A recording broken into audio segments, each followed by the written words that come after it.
Okay, I think I'm ready. I am recording. Ba ba ba. I am recording. Ba ba ba. I am recording. Ba ba ba. What's up, everyone? Welcome to the 730th episode of the Pokemon Podcast. It's super effective. I'm your host, Steve. With me is Bobby. Hello. It is Pride weekend in San Diego, and I know many of you may be like, what? Pride? It's July, not June. So I looked this up because I was very curious. Many years in San Diego, I never knew why San Diego celebrates Pride in July. We also celebrate it in June, but like the parade and the festivals and everything in San Diego happen in July. It's two reasons. One being, I guess, they were like, made it hard. They wanted to be able to go to different Pride events around the country, and having it be in San Diego on the same weekend as the other ones kept groups from doing that. But then in 1990, there was like a big storm in San Diego, which probably isn't really like a big storm anywhere else, but there was like some rain in San Diego and it almost canceled the event. And so they decided to move it to July because we have a lot less chance of rain in July than we do in June. And there you go. Here's your little history lesson. A little bit of scheduling info there. Yeah. Here's my hot take. Should be Pride all year round. There you go. Whoa, you guys are being too woke right now. Austin also here. Hello, boys. It has been. Well, we recorded the last episode a week early, right? Listen. Yes, that's true. True. That is accurate. That's and so true. it's been a little bit since we've talked, but it feels like it's been even longer. Because I took a trip to the past. I went to the Jurassic era, and I saw someone get thrown into a volcano by a velociraptor. Welcome in. What is happening right now? Excited to talk with y'all today. We have a show for you guys. Pokemon Sleep is adding a nap island. If you are not convinced to download this game, maybe Munchlax's Nap Island will convince you. In our second segment, we have a bunch of Pokemon Go news, stuff you probably will care about, I think.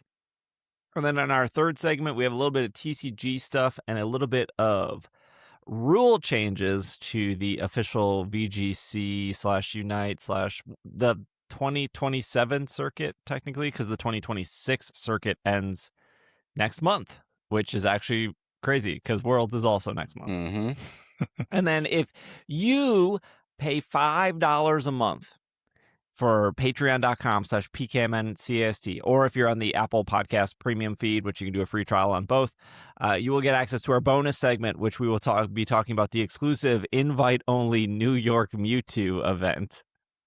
So we are paywalling the paywall. Well, I guess it wasn't a paywalled event. We are paywalling the invite-only event. So if you want to hear my thoughts on the New York event, that'll be the bonus segment. Again, free trial both on Apple Podcast and on Patreon.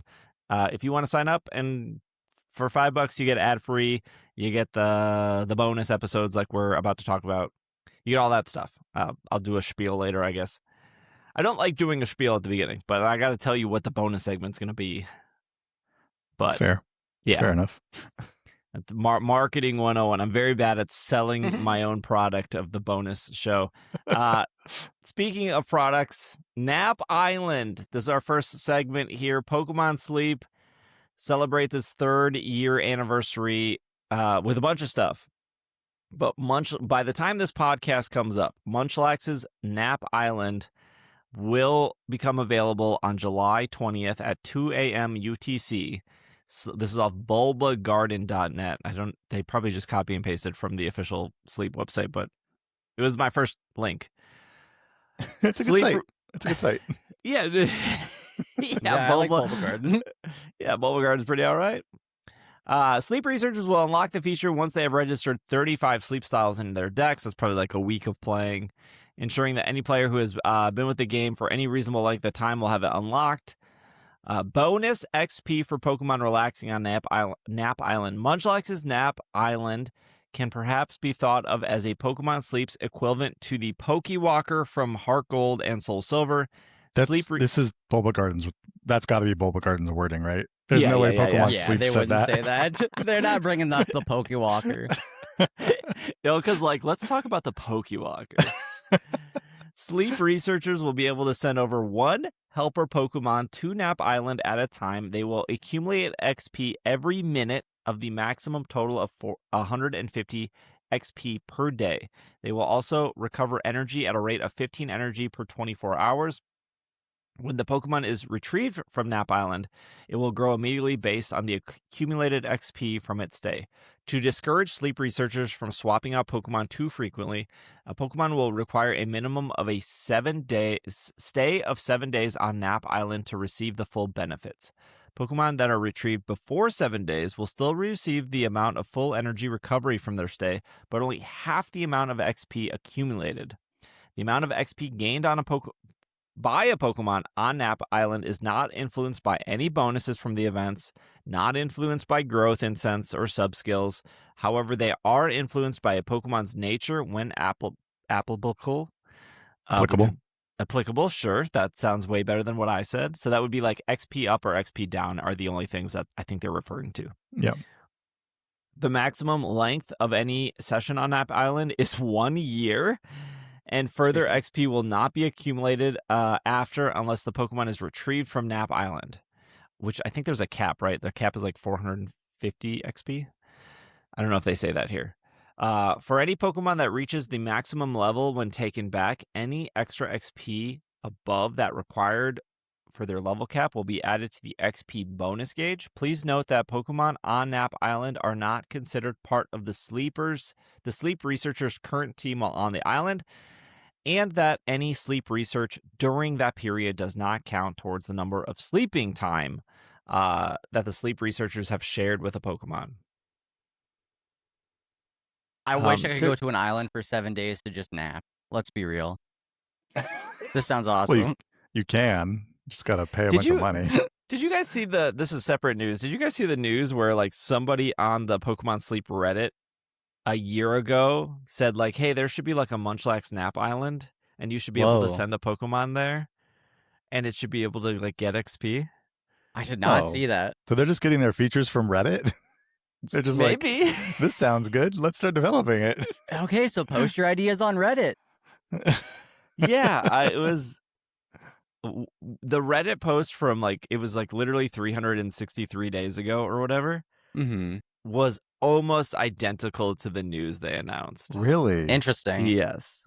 Has that person come forward to be like, what? I'm actually a developer of the game. Or yeah, they were just foreshadowing.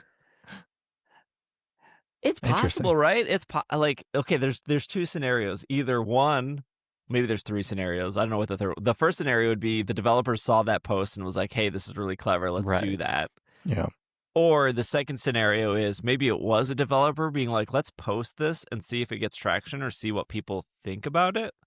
I like that idea of a developer or somebody working on something to go undercover and just see what the vibe is about it. Because a lot of times companies make decisions and then it's awful.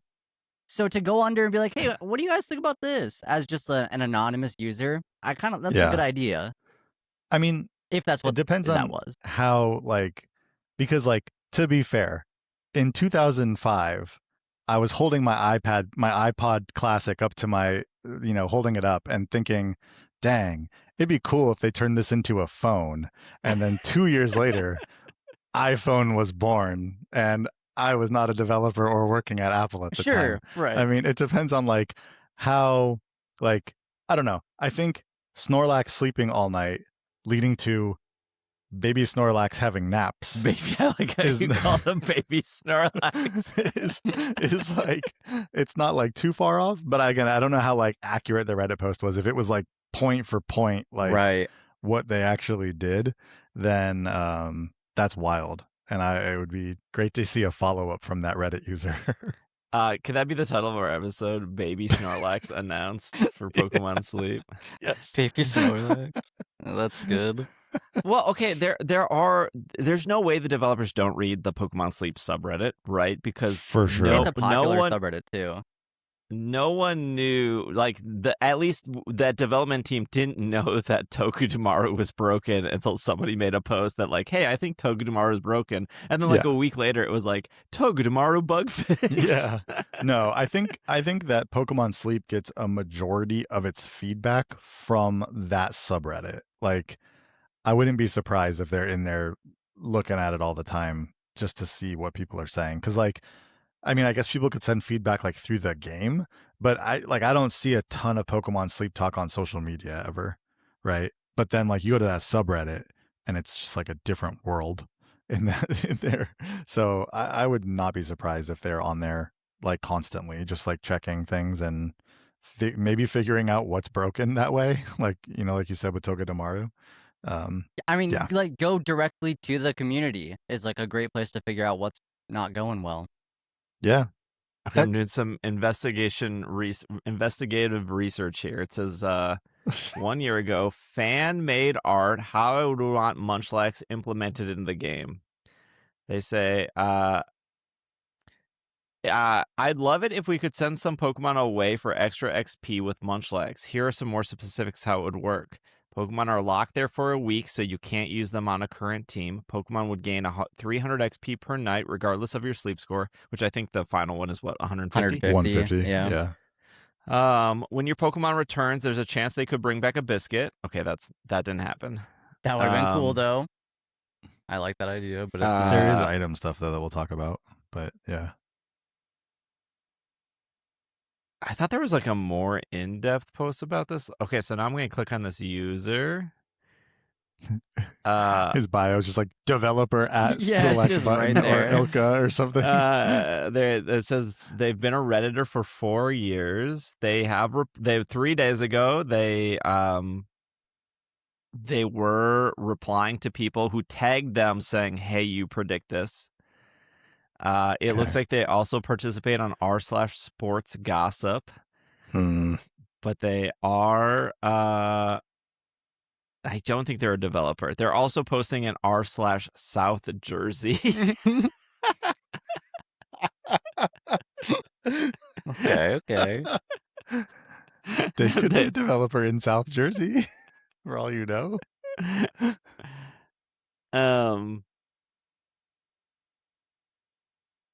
Well, they had some good ideas at least. Yeah, I don't think they're a developer. I don't think they're an official developer of the company, just because I feel like they wouldn't be posting in like other random subreddits. Right. It'd be very specific. It'd be specific to Sleep. Yeah, we're also posting in r/Fire Red Leaf Green, so maybe yes. I'm still waiting for that r/Simisear post. But I'm not hearing bring it. that user over there. Bonus items for pickup. As an additional bonus, and as other similarities with the Pokewalker, Munchlax of Nap Island will also gather items such as Dream Shards, candies, and for sleep researchers while the Pokemon are on the island. Sleep researchers can also obtain these items when they retrieve their Pokemon from Nap Island. A maximum number of 30 items can be stored in the pickup box. However, it's not clear what these rates will be collected at. Unlike bonus XP, there's no penalty applied to retrieve these items before the 7 days is up. So some sleep researchers with well-trained teams may find an incentive to retrieve their Pokemon early on occasion. So doesn't say anything about a bonus biscuit. And then to ensure Pokemon stay on Munchlax Nap Island, players will also be able to use a new item called a Relaxing Nap Ticket. All players will receive a Relaxing Nap Ticket as a present for the first time they send a Pokemon to Munchlax's Nap Island. Using a Relaxing Nap Ticket will allow players to rent a relaxing set for the Pokemon staying on Munchlax Island, giving them an additional 450 XP for each day they stay, for a total of 600 XP each day. Similarly to the Good Camp tickets, these can be acquired in the general store and will function for 7 days once used. This bonus is also paused when there are no Pokemon on Nap Island, meaning players do not have to worry about wasting their bonuses when they decide on which Pokemon to send. Please note, however, there are penalties when retrieving a Pokemon early. We have already talked about that. And then the price for this ticket it's like $11 USD. Yeah, it's 700 diamonds, where a good camp ticket is 500 diamonds. Yes. Gee. Which is a Jeez. little bit pricey, I- but that's what you get for Pokemon Sleep. I guess. I feel like I'd personally buy a good camp ticket over the nap ticket, though. Yes, Yeah. because a good camp ticket also is more likely to. I don't know. It's weird because like the more I play Sleep, the less I need good camp tickets. Sure. True, but Right, also like events don't affect the nap island ticket, so like, or the relaxing nap ticket. So Mhm. it also seems like, when do you use that, or do you just, the whales will use it every week, Oh, right? for But the whales sure. are also Yeah. using good this camp is tickets this every is a week, whale right? item. This is another $11 a week that the whales will be spending on top of the good camp ticket that they use every week, right? So But I also think like whales are probably not using good camp tickets anymore. just because they've done it so much, so they're good, Right. So like Yeah. 3 years in, I'm on Snowdrop this week because I only wanted Piplup. Okay. So okay, I didn't want I wanted Piplup, I wanted Citadel, I wanted Happiny. Okay. So I would rather Mm. have like those 3 instead of like, well, maybe I'll get a Chimchar, maybe I get a Turtwig. Like Okay. I felt like I would spread my biscuits too thin. Yeah, that's I fair. can- I did. There was Me one too. night I caught 6 Piplup. Oh my gosh. That's why. And were any of them great? No, none of them were good. Surely not.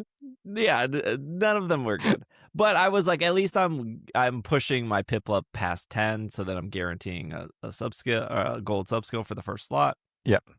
And I just couldn't imagine having like, okay, I can catch 6 Piplups, and then there's also like 2 Turtwigs, and then there's like a Chimchar. Should I catch those as well? That's I true. was like lucky that most of those Piplups were also hungry. So for cost wise, a good camp ticket is 500. A relaxing nap ticket is 700. If you were to look at diamonds, and if I was to just say, hey, I want a good camp ticket, the thing I would buy would be diamonds, 620 diamonds for $11. But that's not 700 diamonds. Mm-hmm. So you would have to jump up to, you can't even do 620 diamonds plus the 60 diamonds, which would be $10.99 plus $1.19. Yep. So if you wanted just one purchase, you could do 1,500 diamonds for $23.99, and then if you 700 plus 700 is 1,400, so you'd have 100 diamonds left over. But ultimately, you're close to $12.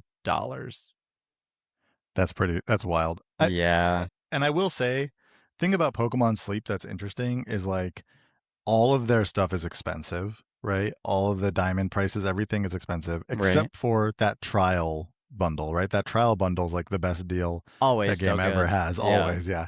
But it's expensive. At the same time, they kind of are giving you diamonds a lot in the game. That is like, true. I'm sitting on like 4,000 diamonds right now, and I didn't pay a dime for any of them. And like, it's just because they just give you diamonds like left and right. And like, eventually there will be things that go away. You're not getting diamonds anymore because you've gotten all your meals or all your ingredients and all your stuff. Mhm. And then you're not getting diamonds for that anymore. But I don't know. I feel like they do give out the currency a lot more than other mobile games give out currency. Yeah, the fact that you're even able to get them without buying it is nice, because a lot of games just won't do that. Yeah. Yes, I know. I 1,000,000% agree. Like, I'm up to 1,600 diamonds, and I definitely spent a lot of diamonds on some event. Like I bought some like bundles for some event that was happening. Probably it was like 5 Pokeballs for 100 and some diamonds or whatever. Sure. But I also have not bought diamonds. Right. Besides like the free trial thing that gives you some diamonds. Yeah. So that's like the $2.99. So I've bought the free trial 6 times. It was $2.99 each, so 6 times 3. So in 3 years I've spent $18 in quote unquote diamonds. Sure. So that's not terrible. That's not terrible. On top of the Oh, don't worry. They just $200 renewed my $100 $50 Yeah. for 6 Yeah, more there it months. is. $100 a year. I do. subscription. Okay, so I do think the relaxing nap ticket is for whales. But I Yep. also think that like the whales that were probably spent but running a good camp ticket every week probably stopped running a good camp ticket, because if they have accelerated past me, somebody who is a day one subscriber, so $10 a month for the rest of my life, and I'm on like Snowdrop and I'm barely trying on Snowdrop, I don't have a good camp ticket, and I'm already master 18 Dang. on Snowdrop with again, I'm not trying really hard this week. I went to Snowdrop also because I just thought it was like easy to focus on one, because Right. I knew I was going to be busy this week. Yeah. So I'm not sure if you're constantly hitting, like if it would be almost like a waste for me to run a good camp ticket on Snowdrop this week. Sure. Yeah. Yeah.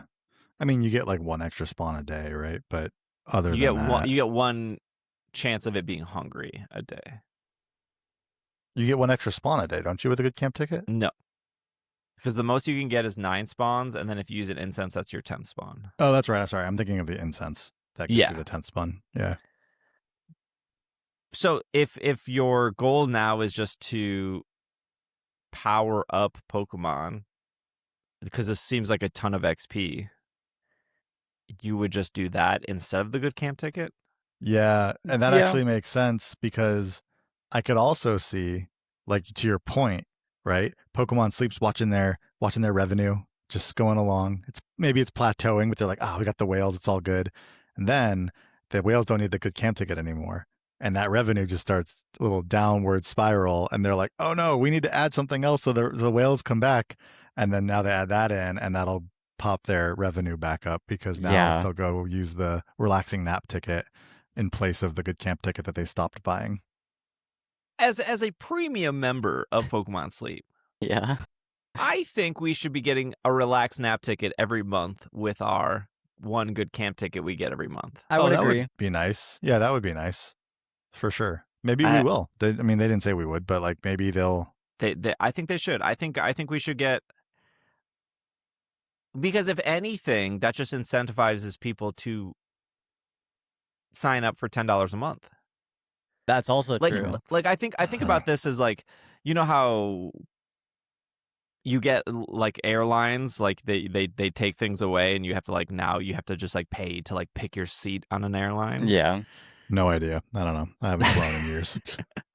Oh, sure. okay. You don't know the scam of the airlines now, Bobby. You can buy like a basic ticket and then have no seat, and then you just get randomly a seat assigned. Or if you give them Ooh. like 20 extra bucks, then you can pick your seat. Gotta give them $20. Right. No way I'm getting randomly assigned. Yeah, right. But in a mobile game where mobile games like bleed players over time, Mm-hmm.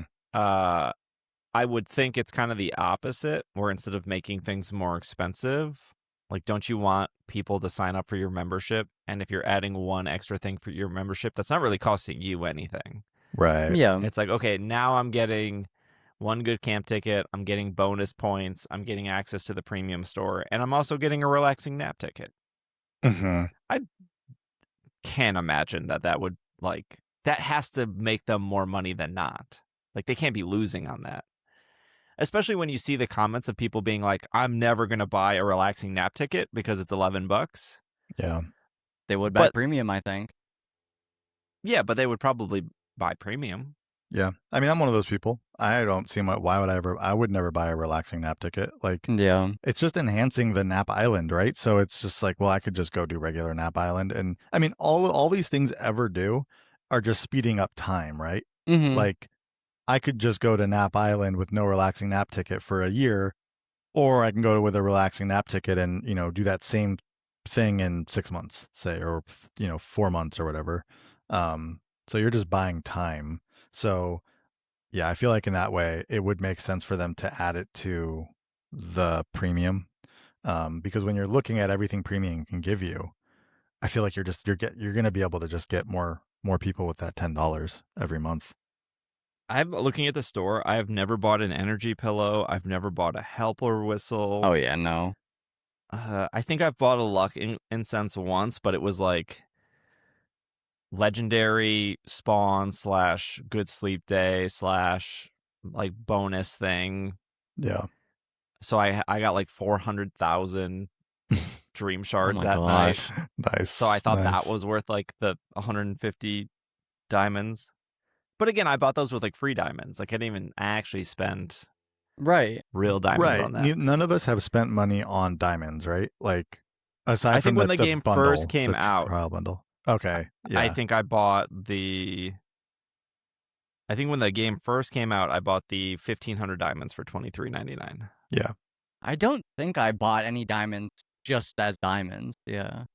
Do you ever buy the bundles? Oh, I'll buy like the good bundle that comes up every once in a while. But I'm trying to think. But it's with diamonds that you just got over time. Yes. It's not with diamonds that have been like Yeah. purchased with real money. Yeah, like the limited diamond bundle right now would be like 6 grape biscuits, 7 Poke Biscuits, 3 incense of either Chimchar, Piplup, or Turtwig, whichever one you pick, and then candy matching that. And I just don't think that's worth 1,500 diamonds.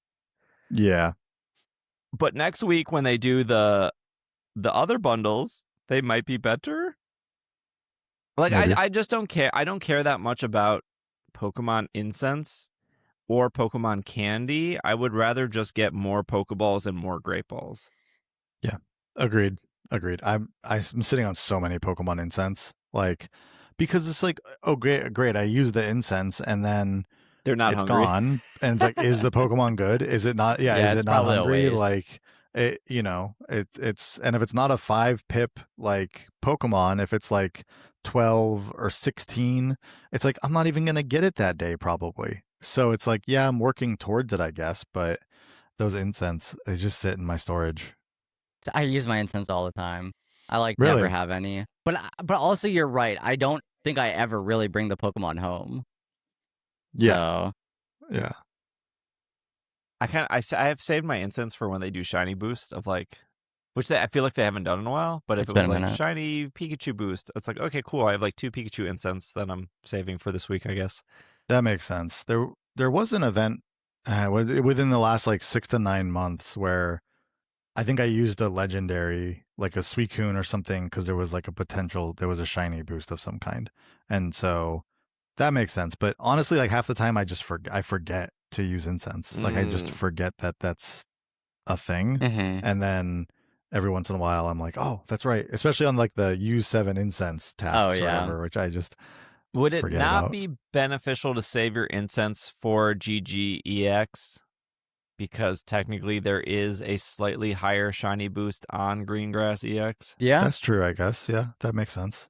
If you want to stress yourself out with Greengrass EX, I love Greengrass. I'm probably going to Greengrass EX this week. I know I need to go back there because it, like you said this before, it really tells you where your holes are in your team, right? Yeah, it like does, it really shows you what you need, what else you need. But I just never feel good when I'm there that week. Well, never feel good. The holes on my team are that I can't get to Greengrass EX yet. So once we get there, I'll learn more of what my holes are. But okay, final question before we take a break. Who are we sending to Nap Island? Girl, I don't know. Dedede? Like who what's the answer? Well, I don't really think you need to Dene that powered up, do you? I don't know. I've been using one this week, so but I'm still trying to learn like what Pokemon do what and what they're supposed to be doing. So my thought process is it would have to be a Pokemon over level 30 because it's so easy to get a Pokemon to level 30 now. Yeah. Yep. And then it would probably have to be like a Pokemon that's like hard to get So I have a triple soybean Drampa. Oh. And so maybe I'll send Drampa. Because I'm not really getting a lot of candy for Drampa. Yeah, it's fair. So like I do feel like Drampa, Delibird, Kanga. Oh yeah. Farfetch. Like I feel like maybe those are good Pokemon to send. Because like if I was ever able to get my perfect helping bonus berry finding S Trico, I would not need to send that to Nap Island because I have 2,000 Trico candy. So as soon as I find it, that bad boy is getting to level 60 instantly. Right away. Yeah. No, that's fair. Yeah, I think Drampa's a good choice. I think Drampa could use a nap. I don't know the last time I saw a Drampa, so yeah. I've only seen one, and it was the first one I caught, and it was Yeah. triple soybean, and I said, I'm Lucky. done with this hunt. Yeah, no, that's fair. That's fair. I think I'd probably go far-fetched. Definitely something like to your point, something that's just harder to get candy for, right? Like, so far-fetched or wasn't there a note about like legendary and mythical Pokemon don't collect as much EXP as the regular ones do as well? That is probably true. See, I saw some people saying they would like send Darkrai, Right. but I don't even have like 4 other good dark Pokemon to pair with Darkrai. Yeah. Same. Yeah, So, like, Darkrai's not even a like, thought for me. not ready to use Darkrai at all. I was thinking Mew, possibly, just because it'd be nice to level Mew up, but Yeah. I think there is less EXP. I'm looking at the official article right now, but I think there is less EXP for legendaries and mythicals.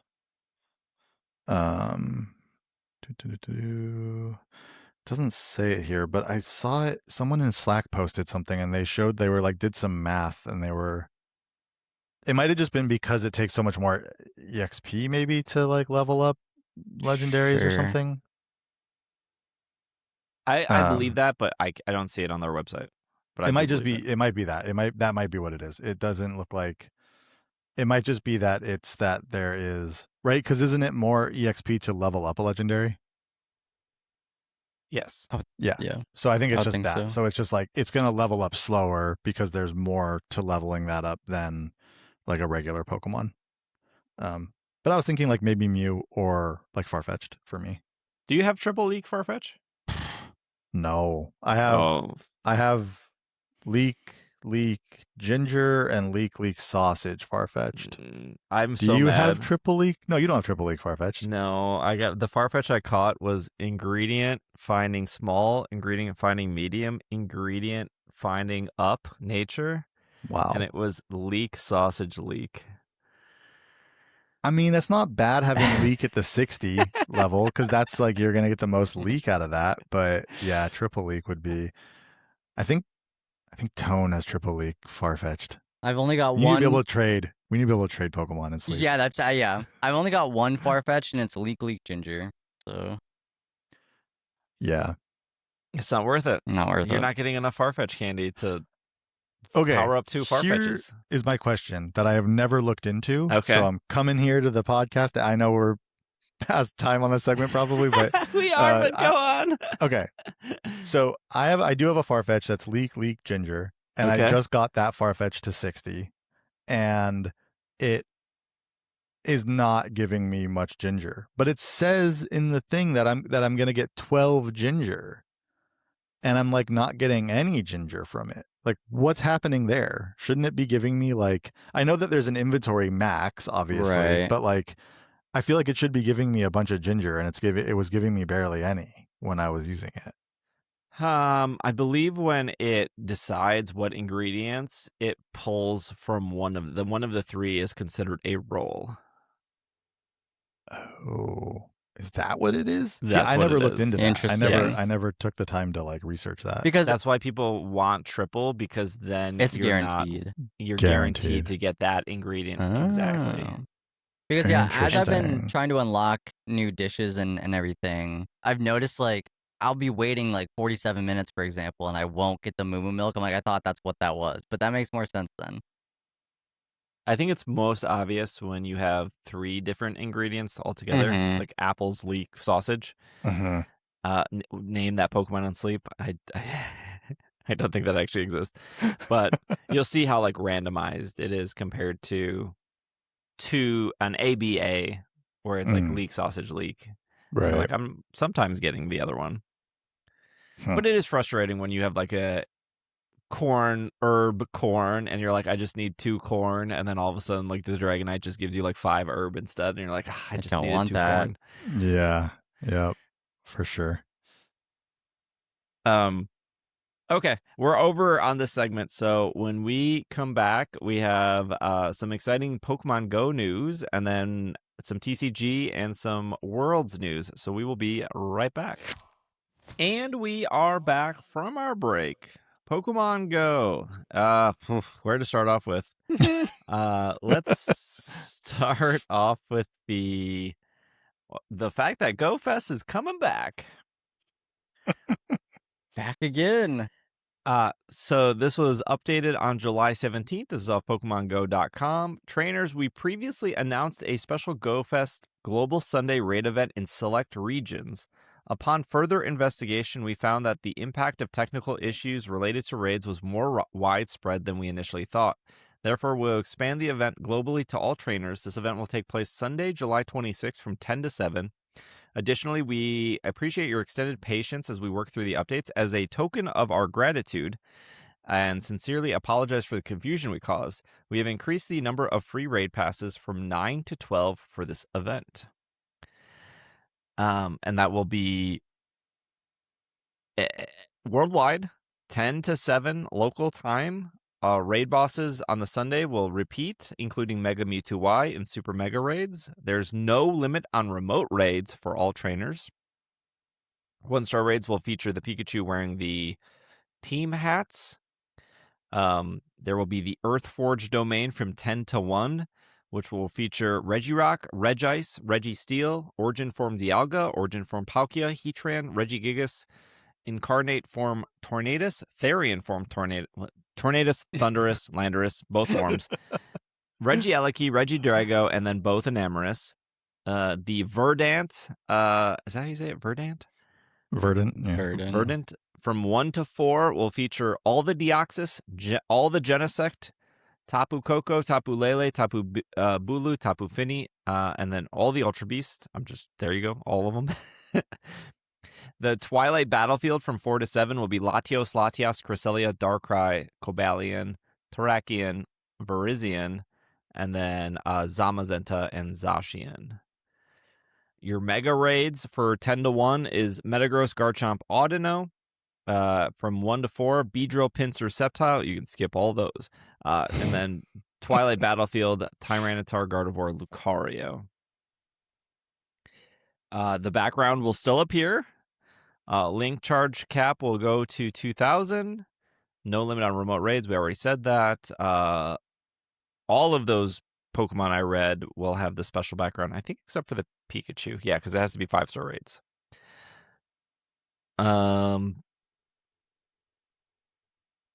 You will get additional 5,000 XP from raids, 3 extra candy from 5 stars, 1 extra XL from 5 stars. Do you guys think this is like the first Scopely choice? Yes. Is it? I do think it's the first Scopely choice. It feels, I guess, I don't know how widespread of an issue this was. It didn't seem to be an issue in. I'll be first to say I actually did not play GoFest this year. So my gosh, I know you're falling off. More than you know, but I did not play GoFest this year. It was a lot of things going on that weekend. I didn't have an opportunity to play, but it didn't feel like, based on watching everyone play and raid, that it was affecting people, at least here in the Americas. But from what it sounds like, it was affecting people in the regions that these things typically affect people in, right? Like, I think Asia mostly Pacific. Asia Pacific. Yeah. So, so that seems typical of like Niantic, whatever, Pokemon Go in general, right? Is like making these mistakes. Mm-hmm. The fact that they've updated this to give an extra GoFest Global Day to everybody. Yeah, that's as nice. well as upping the free raid passes from 9 to 12. I don't think that that's something that they would have done under Niantic. That feels like another company now has made this decision, like upping the raid passes to, like, the free raid passes to 12 on this like extra GoFest Global Day that they're giving people. That just doesn't feel like something a year ago that would have happened. It definitely feels like a choice of a different company.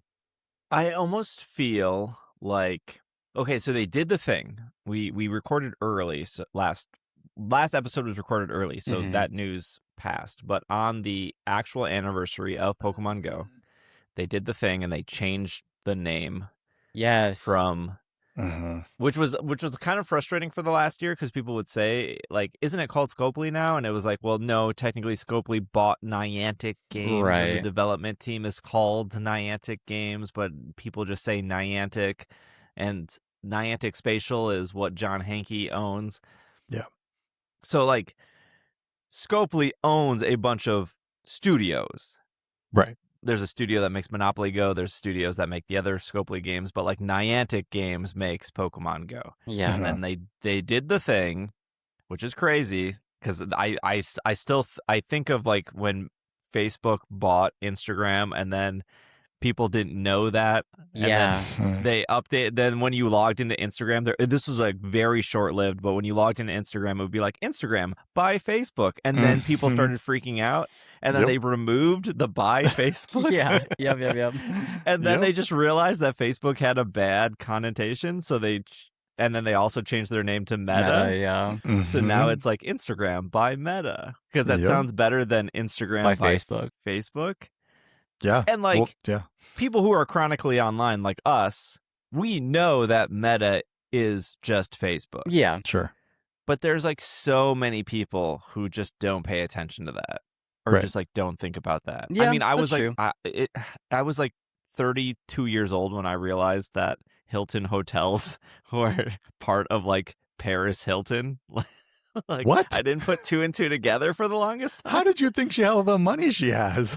I don't know. But I mean, she's a rich, famous lady. Yeah, she's a rich, famous lady. But like, I didn't realize that she was related to the hotel brand. There's lots of people with the last name Hilton. True, but there aren't many. Sure. Okay. Sure. Yes. There's a Hilton running for governor in California right now. I have no idea if he has any relation to the Hilton hotels, but he might. But she's not like in charge of Hilton. It's like her parents are, right? No, Paris Hilton is not in charge of Hilton hotels. Right. Yeah. It's like her parents or her grandparents or something. Yeah. But she that's why she's rich. But she benefits from it. Well, That's where all her money is from. Yeah. One of the reasons why she's rich. Yeah, now she has other reasons. I mean, yes. But she also has like made her own money since then. But initially, yes, it was all. She had a TV show at one point. She did have a TV show. Do you know the other person on that TV show is also the child of a famous person? Nicole Richie, wasn't it? Yes, she is Lionel Richie's daughter, okay. the singer. Oh, I didn't think about that. Do you know the dude in Metro Station that sings the Shake It song? Yeah. He's like Miley Cyrus's brother. Yeah. What's his name? What's Trace? Something Cyrus. Trace. I think it's Trace Cyrus. But they're like half siblings. Yeah. You know that Miley Cyrus's father is also a famous singer, right? Did you know Miley Cyrus is Hannah Montana? Did you know that she's Hannah Montana? Yeah, what the heck?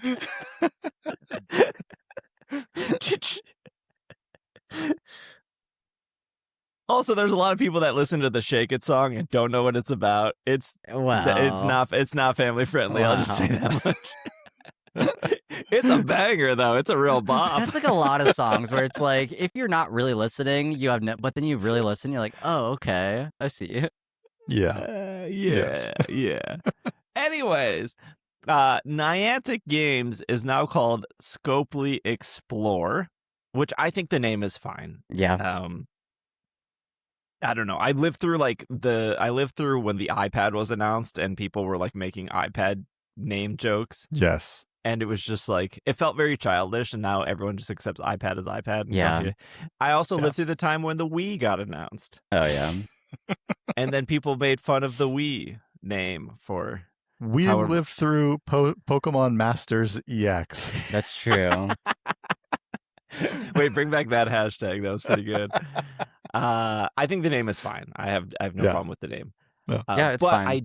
I wonder if this... because it is the same team, right? Like the same people are in charge of Pokemon Go than they were. Instead of reporting to John Hankey and whatever shareholders, they're now reporting to Scopely and whatever shareholders are there. Yeah. But I wonder if this was like intentional. Of Niantic would have never done this, but Scopely we want to start trying to foster that goodwill with Scopely Explore. Yeah. So That's possible. even though it's the same people, it feels different. Yeah. And I see what think you're they're saying. kind of accomplishing that. I will say again, as we've read through like what they're doing to fix or to apologize for this issue, it's like, oh, this feels better than I've felt in the past when they've tried to fix or apologize for something. I feel like normally they would just give us a couple free encounters of the legendary. Like that seems pretty classic for what Niantic would do, but a whole redo of the event, that's pretty big. Yeah. I mean, at the same time, it's another day of unlimited remote raid passes, right? So how much more money is this going to bring in for Scopely? Let me tell you, if there's no wild spawns, I'm not playing this. Oh, me and Austin didn't talk about this, I don't think, when we went to Chicago. So when you're in Chicago, at the Fossil Museum, there's like there's like 3 Pikachu raids you can do at the Fossil Museum. Yeah. And they're open from like whatever the museum hours are, so like 10 a.m. to 6 p.m. or something. So Okay. those raids are active, and you go only do the 3, and then you have to wait till the next day to do it. And then there's like 5-ish or research. So you spin the Pokestop, you get the research. I think it was Okay. You can only do that. Yeah. You can only do that like once a day. Okay. And it was like the second day of Go Fest. I was walking to the museum to get those spawns. And then there happened to be like a EDM show, and there was a soccer game happening, and then it was a Saturday, and there was like one other event happening. I think there was like a So- blues festival too. Yes, there was a blues festival. So that not only was that whole area slammed with people, Yeah. but the service over by the museum was just not great. Okay. Fair. Yeah. And so I walked over there to get the spawns, and not even exaggerating, it was like 3 minutes before I got there, they cut all the raids, the stops, everything got cut. I heard about that. Yeah. And I was like legitimately frustrated. Right. Because it was like that's like my 7 spawns I could have checked for the day for this shiny Pikachu. Yeah. And then they just gave everyone 7, was it like 7 or 10 free Pikachu spawns? Might have been 7. And they just delivered it to your phone, and all you had to do was just tap them, and then you got a Pikachu. Oh, really? It was just like a research thing, but they were all done already or something, and you pretty just had much, to tap yeah. them to. Wow. And it was pretty much like, hey, we understand that you probably wanted to do this, which is true. I think most players wanted to do that. I'm sure there were some players that had no clue that there was fossil only Pikachu. Sure. But they were like, please leave this area. And for some reason on social media, people who were probably not even at the event were complaining that like, oh, half of GoFest got shut down. It was like 3 city blocks. Yeah, and you wouldn't even want to play over there anyways. Sure. Like you got over there, your service barely worked. There was like little to no shade. It was at least 15 minutes away from the nearest light rail. Mm-hmm. Like the only reason you wanted to go over there was to spin the stops and to do the raids and then to walk back. Right. And it was almost like a convenience for them to be like, don't even walk there. Here's just the 7 spawns. Right. Yeah. Just play somewhere else. And it was actually awesome. So it was very weird to see like Twitter say like, oh, I can't believe they shut down like half the event. They definitely didn't. It was just like a couple blocks, and it wasn't even like a good area to play in anyways. You were just going there purely to get your fossil spawns. Right. It was nice to not have to walk over there every day then. I was like, oh, you know what? It was Actually, great. It was great because they gave it to us the second day. Yeah. Dang. So it was Saturday and Sunday that you got? That you didn't have to walk over to the museum. That's who's complaining about that? People that were legitimately not at the event were definitely complaining about this. That's if they had to do that walk for those Pikachu, they'd be, oh, thank you, actually. You know what? This actually isn't bad. Because I got there on Wednesday and I did that walk every day and it sucked. Dang. That does remind me of one thing that Niantic did where it was like, dang, that's pretty cool. But it was because of COVID. So like, right, that's a kind of a different story. But there was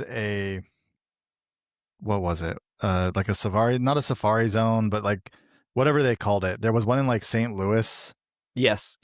and then COVID happened, and so like everyone who bought tickets now couldn't go to St. Louis to do the event, and so they made it so that if you had bought the ticket, they just made the spawns happen wherever you were. Yeah. It wasn't in St. Oh, Louis. wow, So yeah. you could go into your neighborhood and you could play walking around your neighborhood, since people couldn't travel and like group up and stuff like that, because That it was was like St. Louis and Philadelphia, I think. something like that. But it was like if you bought a ticket at all and you had the ticket already purchased, like obviously after they had made this announcement, you couldn't buy the tickets anymore, right? Because it was Right, already then like everybody would. sold. Right.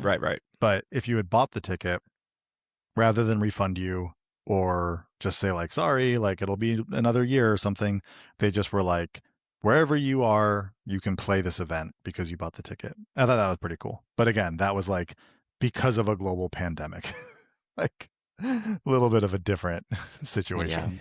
My one complaint with this is I would like a free remote raid pass or two. That's it. Just like one or two.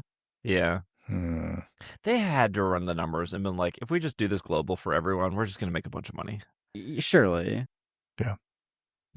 I mean, that's what it always comes down to with businesses, right? Like with giant corporations, it's all about like, I need the money. what's that going to cost? Yeah. What's it going to cost? What are we going to make? Speaking of events that you can buy tickets to, save the date for Pokemon GO Wild Area 2026. 3 is a pattern at this point, right? Yeah. Like America and I guess technically Taiwan is always going to get the GO tours. Yeah. And Japan is always going to get Wild Area. Agreed. And now they're adding Mexico to that, which I don't know if Mexico is going to stay around, but Taiwan has stayed around for 2 years now for a Go tour. Yeah. And I mean, Mexico City, big city. People love Mexico City. It's a beautiful city. So I think it's a great place to have a Pokemon Go event like this. Whether it stays or not, yeah, who knows? But I think it's really cool that there's going to be one in Mexico City. Yeah, I wonder how much like these have to be bid on, I'm assuming. Probably, yeah, probably. So guess. at least like Taiwan kind of covers Asia. I mean, I think it's like a 3-hour flight from Tokyo to Taipei. Okay. And for probably a lot of Americans, it's like a 4 to 5 hour flight. Unless you live in Texas, it's like a 4 or 5 hour flight to get to Mexico City. Yeah, something like that. So it covers this, but 2 real-world events for Pokemon Go Wild Area, massive adventures designed to guide you through the sights and sounds of each host city. We'll be hosting the area event in Sendai, Japan, and Mexico City, Mexico, November 6th through 8th. Celebrate the breathtaking nature and abundant history of the Tohoku region and experience the vibrant streets and rich culture of Mexico's capital city. Can't make it to Sendai or Mexico City, you and your friends can look forward to taking part in the adventure during GoFest Global, returning for Wild Area Global. Oh, sorry. Not GoFest. They're doing GoFest again, the third makeup event. Go Wild Area Global, returning for a 2-day celebration, November 14th and 15th, no matter where you are in the world. Tickets for both experience will be available for the next season. This is also crazy timing because I figured they were going to do another Wild Area. Mm-hmm. I personally think Wild Area is like the best Go event. Do you? I do. Okay. I think like chasing mighty Pokemon are really fun. I think it's great for new players too because they get Pokemon that have such high CP, which benefits everyone because now they're not bringing. Like I've played with too many Go players that refuse to power up any Pokemon. Yeah. And that definitely feels bad when there's only like 4 of you. Well, and 2 people in the group refuse to power up Pokemon because they haven't got like the perfect Pokemon yet. And it's like, we could be winning this raid if you just powered up that Chandelure. It doesn't matter. Just give it Stardust, please. Totally. It's kind of like when you are playing Pokemon Sleep and your standards are so high that you have to have Helping Bonus and Berry Finding S on a Berry Pokemon. Like, you could just power up the one with Berry Finding S, and call No, it a because day. I don't need it. Because I'm getting a Master 18 anyways on Snowdrop. I got a trophy hunt. I think the Safari Ball gimmick is great. I think the Mighty Pokemon stuff is great. I think playing when it's not 105 degrees outside is great. Yeah. That's fair. That's fair. Yeah. But I was worried that so it's been November 3 years in a row now, right? It was originally Yes. in Fukuoka, and then it was in Nagasaki, and now it's in Sendai. And I was TwitchCon, for whatever weird reason, is in November this year. It's almost always in September. Mm-hmm. And I was like, it's going to be the same weekend as TwitchCon. I'm going to have to miss it. But now it's a week before TwitchCon. Mm-hmm. And Global is the week of TwitchCon, which means I can play Global in San Francisco with Bobby. Or San Diego, which is where I live. San Diego. Sorry. And where San TwitchCon Francisco is Worlds. Right? Yeah. Yes, you can. You can play Global in San Diego. It'll be great. Because I think San Diego probably way nicer weather than Minneapolis in November. Probably. Yes, absolutely. No, that would be great. And there are some great places in San Diego to play Pokemon Go. Like there are some awesome, like beautiful places in San Diego that also have plenty of spawns and are like really fun to play Pokemon Go. Yeah. So I'm like so excited for this event. I'm going to try to make Sendai work. The reason I was able to go to Japan earlier this year was literally because Niantic paid for my Chicago trip. So not needing to pay for a flight and hotel to Chicago. And the hotels were so expensive in Chicago compared to like 5 days in Sendai. I already looked up the hotel was $650. That's wild. 2 nights in Chicago were $650. Yeah, those prices were. Well, that's what happens when you have like 7 events happening on the same weekend in Chicago. Rough. Yeah, blues event, soccer event, EDM show, Pokemon Go. I mean, it's the third biggest city in the United States. Of course, they're going to have a lot of events. Yeah, that's true. That's fair.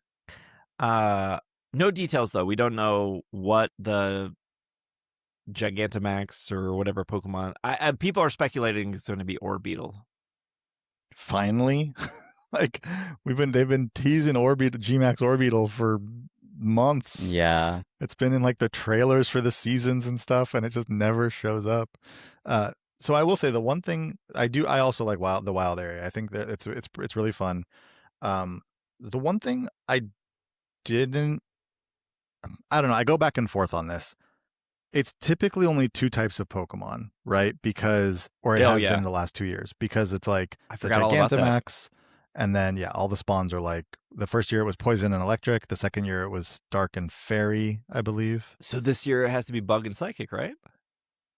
Oh, that would make sense. Oh, there you go. Orbeetle. Oh, there's so many good bugs though. There's like I call them Salizzlepede, but the little like fire bug. Sizzlypede, yep. Wait, what's actually how to wait? I wanted to call it Salazzle. It's not even the right Pokemon. It's got to be Sizzlypede. Okay, we're getting to the good part of the show where we figure out how to actually say these Pokemon names. What's its evolution? Centiskorch, right? Centiskorch, which that's easy to say. I always call it Sizzlipede. Sizzlypede. Sizzlypede? Okay, but there's that. There would be Nimble. Nimble would be a good. I don't care about Nimble. You don't care about Nimble? No. Uggo. That's crazy. But they could, but if kicks. Orbeetle is Bug Psychic, right? I'm not crazy. Surely it is. Surely it is Bug Psychic. Yes. Okay. Yeah. It is Sizzlipede. Sizzlipede. Centiskorch. Yeah, that sounds right. And it'll be there and probably be there in. Well, do they do? Have they been Gen 8 Pokemon?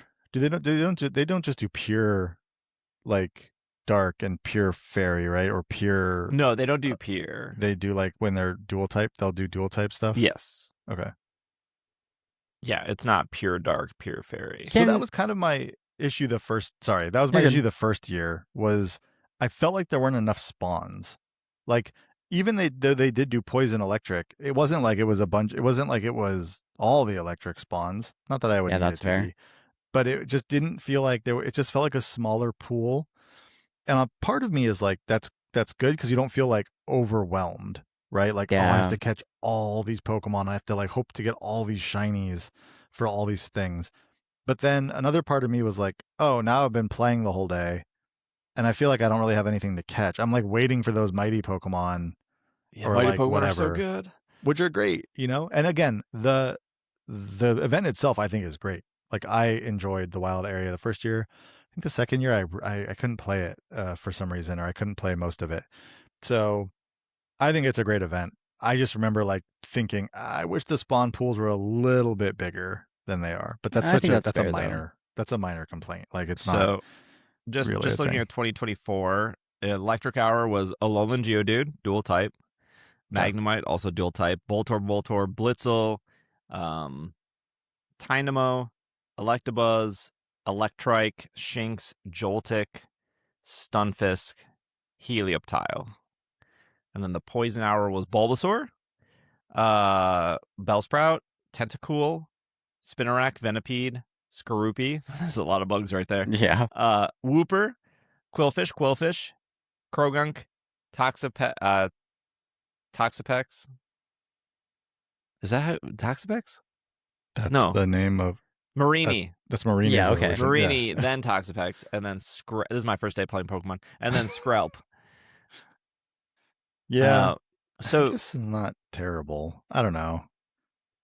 so Because if it they switches every hour, right? And so it's like by the 4th hour of like that pool of poison Pokemon, I'm like, I kind of ran through the gamut of like all these poison Pokemon over and over.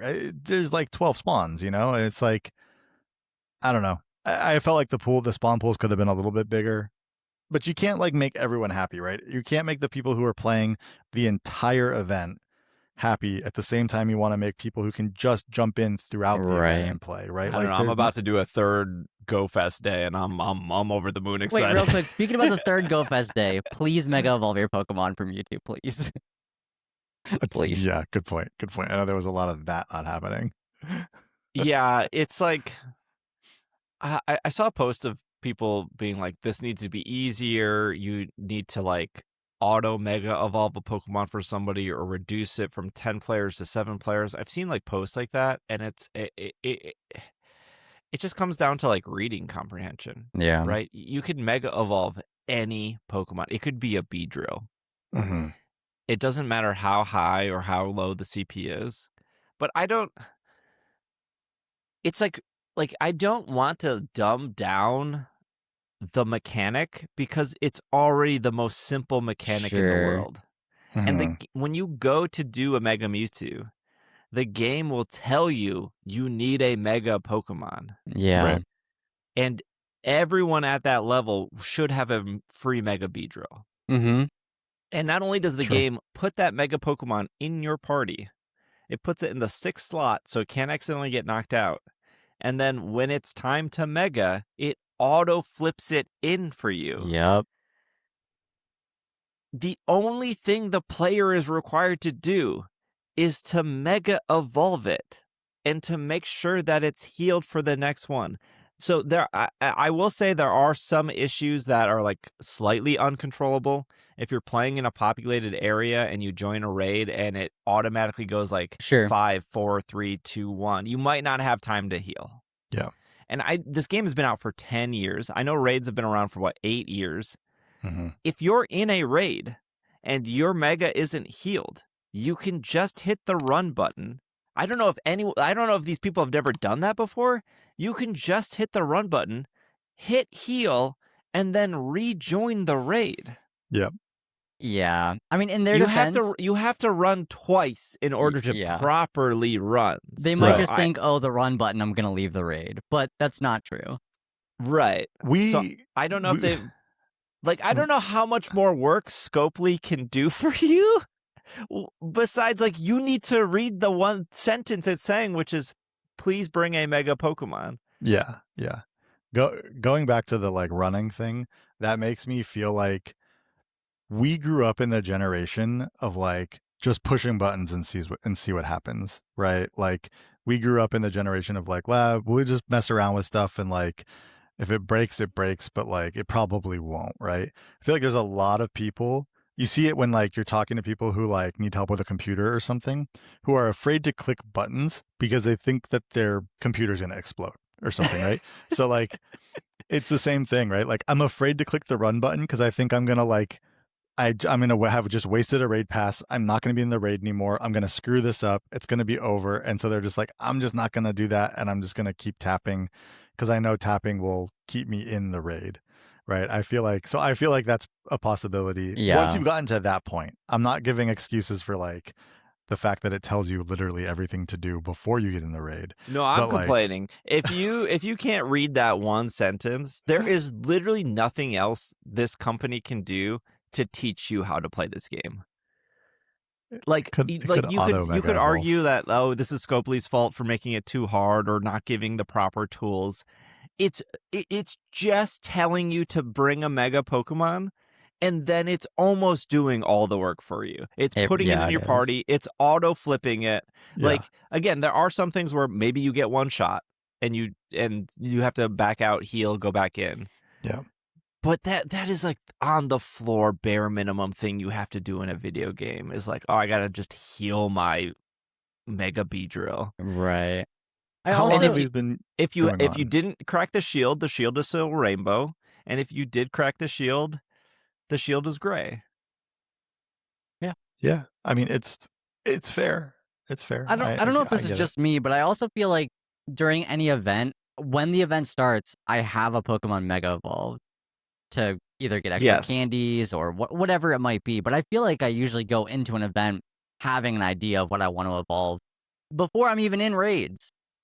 Yeah, I've talked about this before, Austin, where like if it's just a regular community day, let's say it's like Bellsprout community day. Yeah. And you're doing raids, just whatever. There's like a Palkia raid, and you're like, oh, let me jump into this Palkia raid. I've already caught like 20 shiny Bellsprout, and you're in the raid with 20 people. Just look at how many people don't have a Mega Pokemon.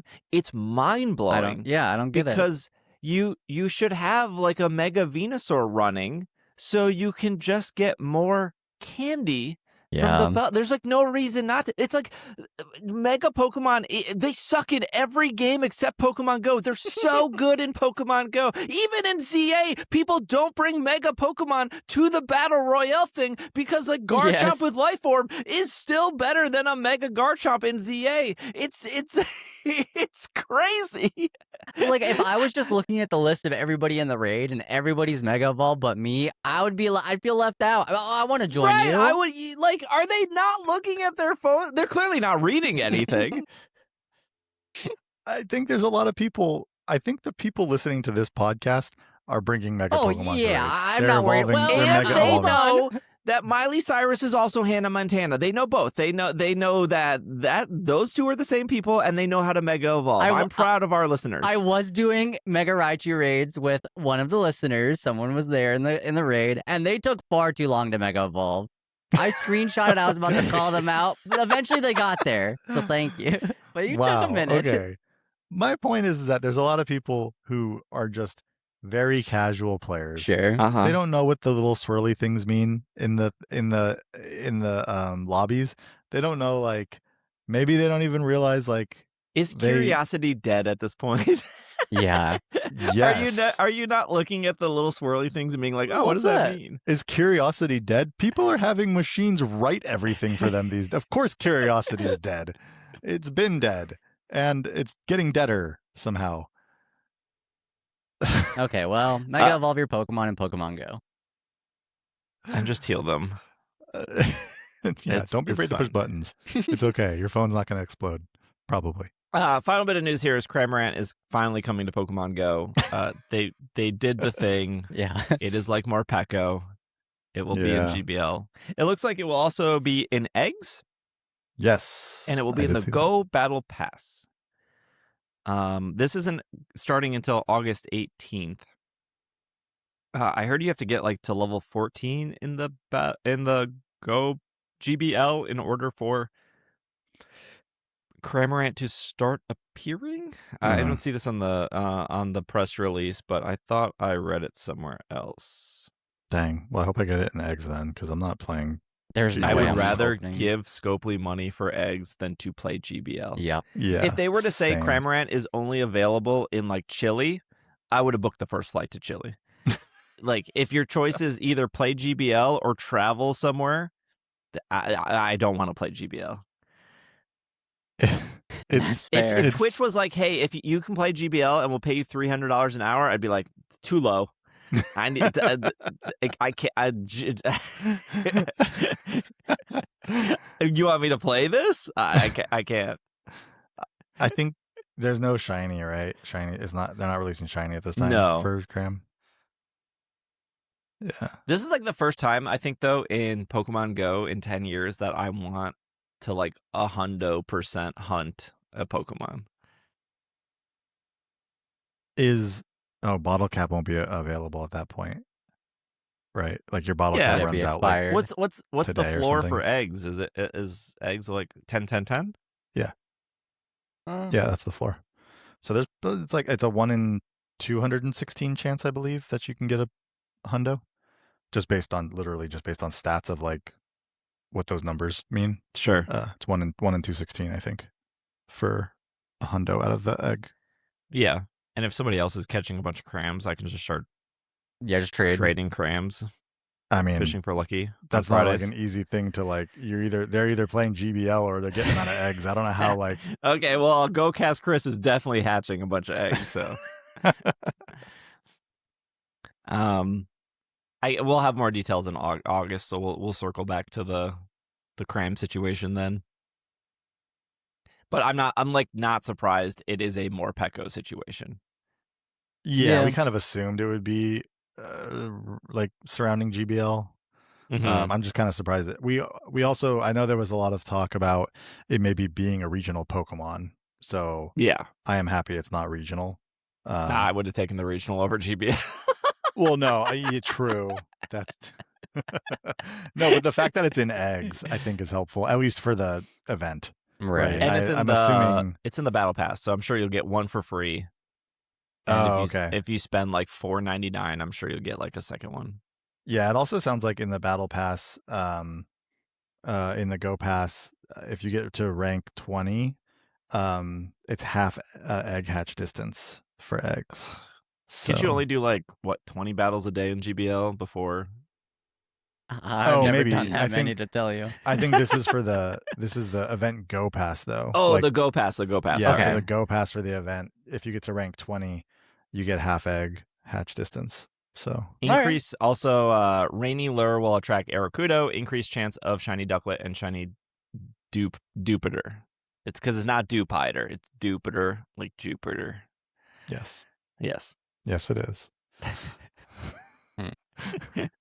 We don't have to look that one up. That one, yeah, that one's been discussed. Ooh, I like the Starmie backpack that they announced. Oh, that's also a thing, right? Yeah. Isn't The Mega Starmie is coming to. during that event? There's like a Mega Starmie raid. It's like the Oh, week. yeah, It's like the yeah. week before, or the week after. Or is I it thought the it was same weekend? during the Water Festival event. August 22nd. Oh, okay. So yeah, it is during it. Yeah. Okay. Well, there's a lot more Go news, but we cherry picked the good stuff. So we'll take a break, and when we come back, we'll do some TCG and some world changes. So we will be right back. We are back from our break. A little TCG news for the listeners. Oh, I also I'll pregame our bonus segment for Patreon people. I was before the New York Mewtwo event happened. We had like a 45-minute press conference with Niantic where Scopely Explore, where they said that anything in the meeting could be talked about or reported on. They just didn't want any like pictures or videos of it. So we'll recap that a little bit. So if you're interested in hearing what they had to say, patreon.com/PKMNcast. We have the like free trial and everything. Or if you're on Apple Podcasts, you can do the premium, and that will autoplay after the credits if you're on the premium feed. So, anyways, for the TCG 30th anniversary prices, GameStop slashes their prices. This is off Polygon.com. To recap, at the start of July, GameStop announced that it would be selling all of its 30th anniversary at a substantial markup. Products like Elite Trainer boxes, which had a manufacturer retail price of $49.99, were instead listed for $129.99. A couple days later, GameStop tweaked the ETB prices to be $169.99, or a 340% markup of MSRP. With such bold pricing, GameStop accidentally defined the floor of the 30th anniversary products. Soon, TCG markets were listing items at a similar markup. At the time, GameStop workers said that the extraordinary prices weren't enough to stop people from pre-ordering, but for undisclosed reasons, employees were given new price guidance for this for the Pokemon set arriving on July 10th, or that's when they went on pre-order. Yeah. GameStop has significantly reduced prices since then. Files shared by several GameStop employees from different locations show the retailer is slashing prices across the board for the 30th anniversary set and for Pitch Black. The ETBs have gone from $169.99 to $99.99. And the Ultra Premium Collection Box, which was previously $600, is now down to $400. What was the normal price for the ETB, Bobby? $179.99. So sorry, not for the ETB, the Ultra Premium the collection. Ultra Premium Collection. Yeah, $179.99 for the UPC. So almost double, or more than double. More than double for the UPC and double for the ETBs. Yeah. Both products are still expensive. The ETB markup is about 100%, but they're more in line with typical prices for popular Pokemon products. A Chaos Rising ETB, for example, is currently marked at $79.99. There's like more to this article that'll be in the show notes, but there's one part of this article that I want because it is a quote. Okay, yeah, read the quote, please. So GameStop itself has not actually officially said anything about this. However, EB Games, electronics boutique, if you will, which is owned by GameStop, did have a quote, and this is what they said. We wanted genuine Pokemon fans to have the best possible opportunity to secure these once-in-a-generation products while making life as difficult as possible for scalpers. An Instagram post reads, setting what many considered an outrageous pre-order price was part of that strategy. Scalpers don't build communities, fans do. That is the most insane thing to say when you're talking about making life as difficult for scalpers. You are scalping the product, GameStop. Yeah. It is you. You're the person trying to figure out who's doing all this or whatever. Like it's you. It's just awful that, like, I mean, yes, great. The ETBs are $99 instead of $169. That is still twice the MSRP of an Elite Trainer box. Like, it's wild. And okay, so here is something that I did find some hope in. Okay. When it comes to the TCG stuff. The pre-orders for the Pokemon Center exclusive Elite Trainer boxes happened on last Wednesday or Thursday. I can't remember what day it was. As well as the Knockout box, which comes with 2 packs. And then the tech sticker collections, which each come with 3 packs. So there were 4 different products you could buy on Pokemon Center last week for pre-order. Now, yes, like it always is, there was a huge queue, right? You logged onto the website and it was like, it's going to be 6 hours before you're in. But there was a very long period of time where people were getting Elite Trainer boxes. I want to say it was maybe over a 4-hour span of time. People were getting in and still able to get Elite Trainer boxes, and they were limited to 2 per person, but they were able to get in and get it. Now, I was in the queue for, it was a while. It was a few hours for sure. And I got into it late in the first place, and the Elite Trainer boxes were sold out by the time I got in. But when I got in, there were still knockout boxes. There were still the tech sticker collections. I was able to get one of each because for some reason those were one per person. The Elite Trainer boxes were 2 per person. Mm-hmm. But the fact that it took so long for them to sell out of the Elite Trainer boxes Right. kind of gives me hope that they like really overprinted this set and that we might actually see a lot more product in the stores for this set than we've seen in the last like year and a half.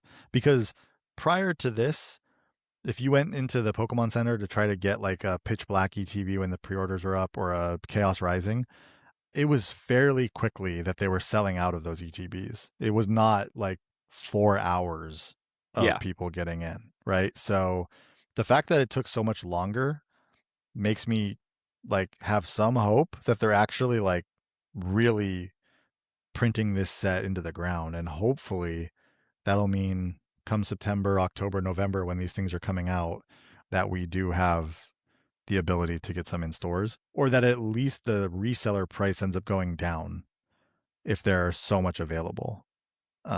So hopefully that's good. Again, this set's releasing in 3 waves.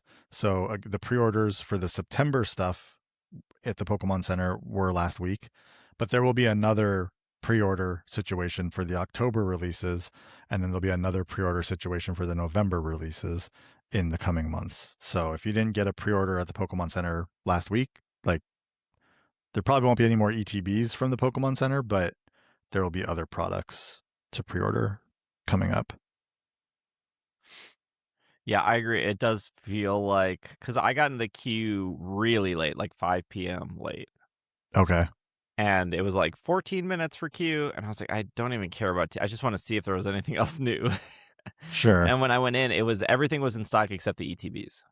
Oh, Oh, really? Wow. So that long, and the knockout boxes and the tech sticker collections were still in stock. Yep. That's awesome. That's Yeah. really good to hear. But I didn't buy any. I don't know. I still feel weird about buying TCG stuff. I think that's Like fair. I don't know what I want to buy. I mean, I have not been buying any TCG product since Prismatic Evolutions. Just because it's been so hard to get stuff, and I just don't want to put in the work, honestly, to like the extra work to try to just like buy cards.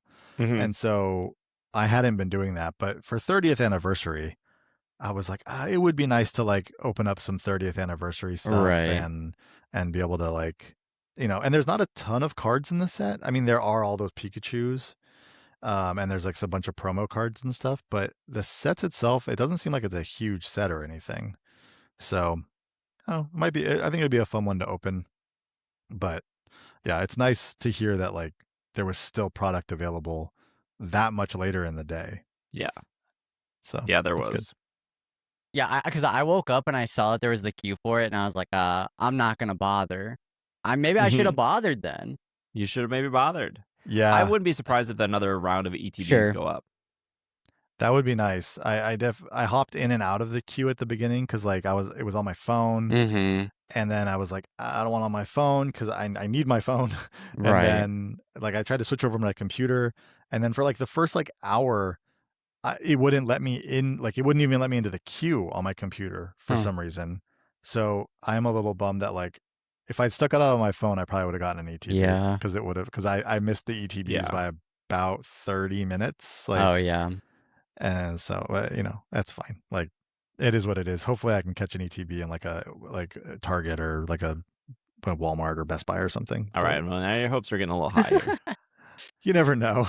Again, I really am hoping that they just printed the set into the ground. But they did for the 25th anniversary. That is they true. did. Yeah. They really did. Again, the ETBs, the UPCs, those were the hot products of the 25th anniversary, and those I wasn't able to get any of those, but yeah, that you were able to find packs everywhere for the 25th anniversary. Yeah. This is off Dex. I don't even know how to say this. Dexerto.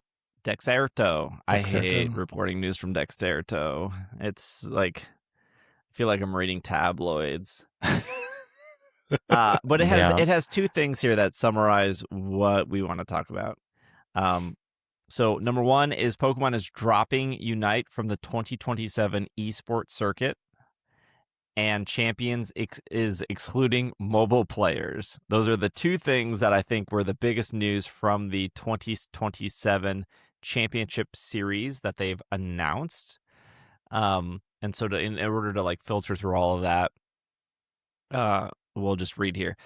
Unite originally, also Unite is supposed to be all caps, just for the record. That's how the brand, it's just basic journalism here. Unite originally joined Pokemon Champion World Championships in 2022, and it was one of the major events, major team event-based competitions. The 2026 Unite Champion Series offered $1 million in prizes, including $500,000 at the World Championships.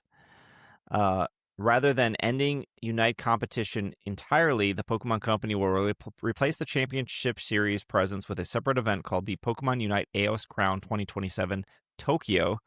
Online regional qualifiers are tentatively scheduled to begin in November 2026 and will be eligible for teams around the world. Final tournament is planned for late March 2027 in Tokyo, Japan, with 32 teams competing in person. Teams that win their respective region qualifiers will receive invitations and travel rewards for the Tokyo event. Prize money will be available. Blah blah blah blah blah. I want to have I want to do like a more in-depth Unite conversation with Zoinks maybe next week or the following week. You don't think I can have an in-depth Unite conversation, Steve? I think you can. Hurt. I'm hurt. But two, Zoinks isn't a commentator for this. Some real quick bullet points, real quick. One, I don't think Unite is dead. I've said this time and time again. Like, Unite is still really big in China. And even if they decided to close Unite in America, like, it could still easily run in China just fine and make money. Right. Like, we do know games like Pokemon Sleep do make more money than Unite. Pokemon Sleep has a lot of whales, though. Not me. I just do the monthly membership. But I think the real reason, and maybe Zoinks will have different thoughts about this, I think the real reason why they're probably ending support for Worlds is because of visas. Yeah. If you're a TCG player or you're a VGC player and you're going to compete and you don't get your visa, does that suck? Yes, that does suck. But you are the only person affected by that.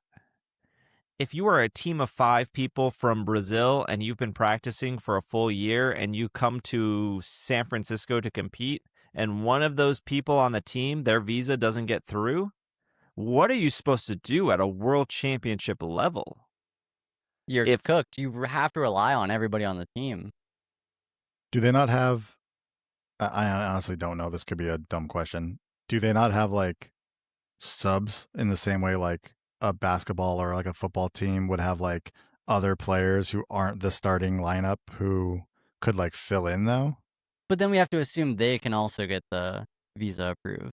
And, like, I how just think many? I just think about, like, any sport. I mean, we have the World Cup happening here right now. I right? don't like think in America. How many people I had to don't get think visas?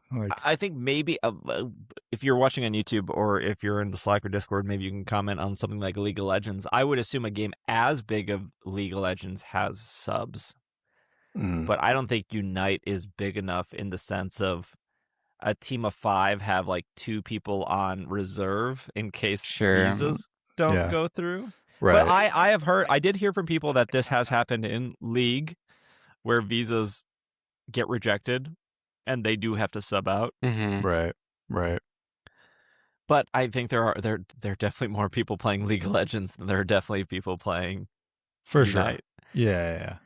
So it's probably just easier to sub out. But I do think that is probably the main issue.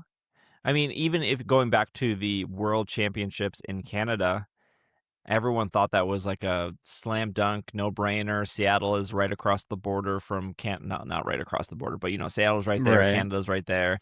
But not only did a bunch of like mechanical stuff, like props and everything, get stuck at the border, but there were so many tournament organizers and judges and volunteers that also got stopped at the Canadian border, which made that Worlds like a headache for organizers.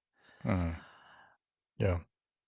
I know we talked. I don't know if we talked about this on the podcast. You can correct me if I'm wrong, but there were rumors that Worlds was going to be in San Francisco after this year. Mm-hmm. Did we talk about that on the podcast? I don't think so. But yeah. It's been talked about though for sure. So there were two rumors. I was actually very confident on maybe Worlds being in London for next year at the Excel Center. There was a couple reasons why I kind of thought it was going to be the Excel Center, but now I don't think that. After talking with more people and talking with more reliable sources, I don't think it will be in London, and I definitely don't think it will be in San Francisco. The whole rumor of Worlds being in San Francisco again came from Card Party.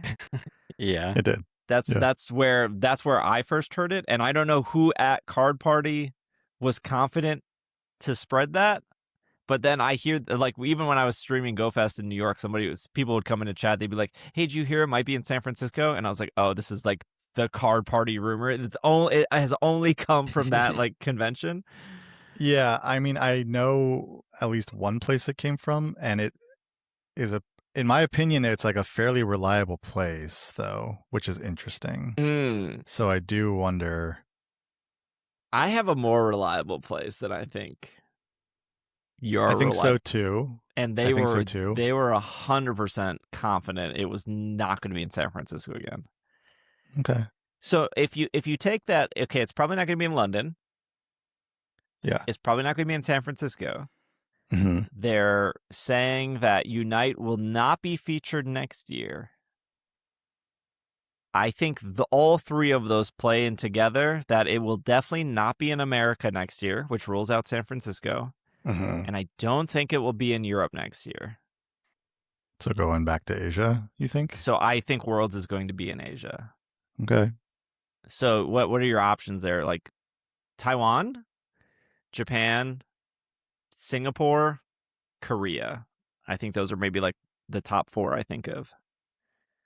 Korea, I think, is pretty high because Korea's killing it right now with Pokemon stuff. Yeah. Like the mega festival happening all summer, like nonstop exclusive merch.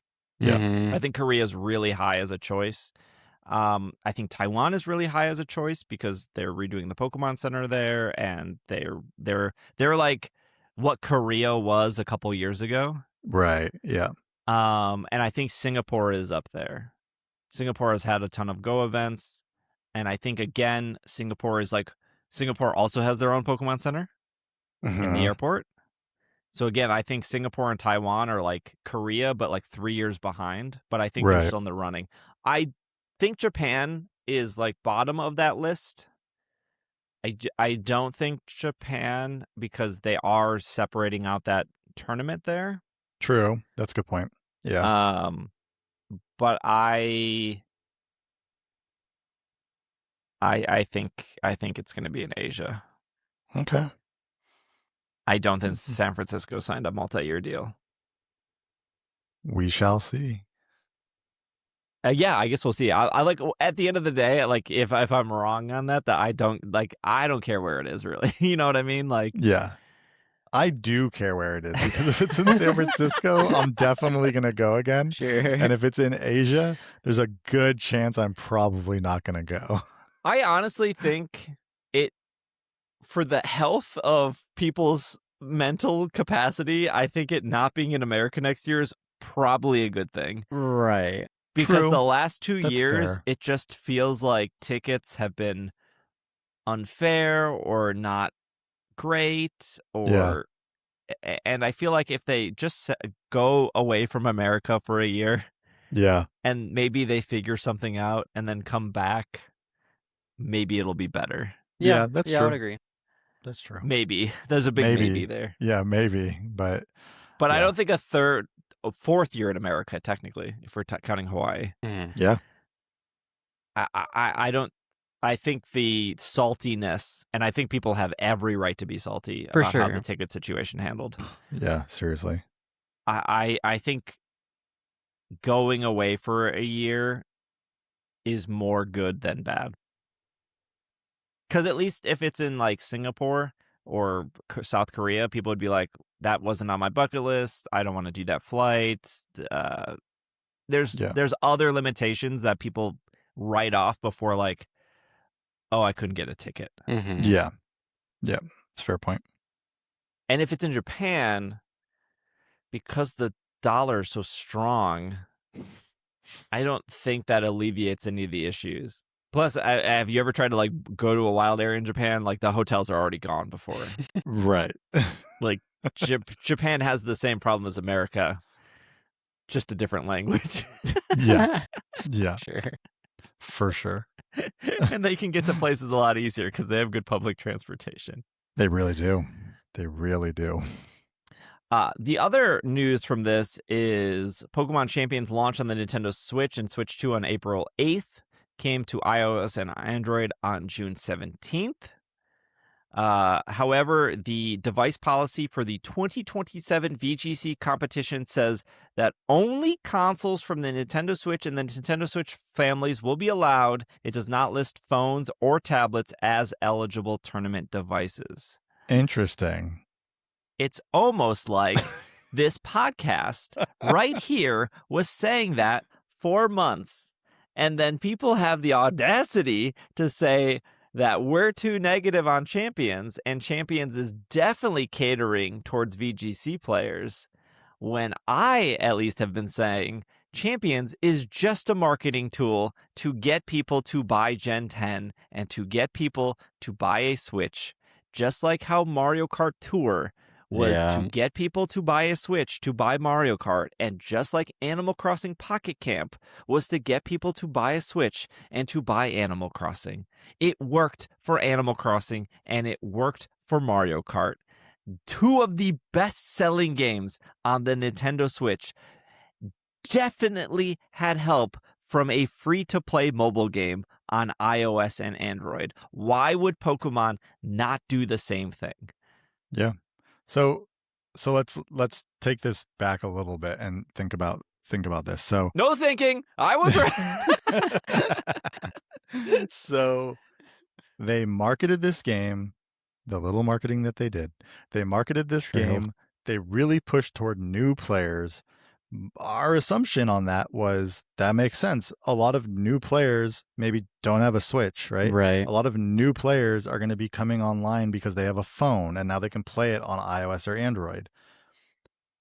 With that, people were like, great, that'll make the VGC tournaments and that'll make like the championship series and worlds and everything just much more populated with people because they can play on their phones now. Mm-hmm.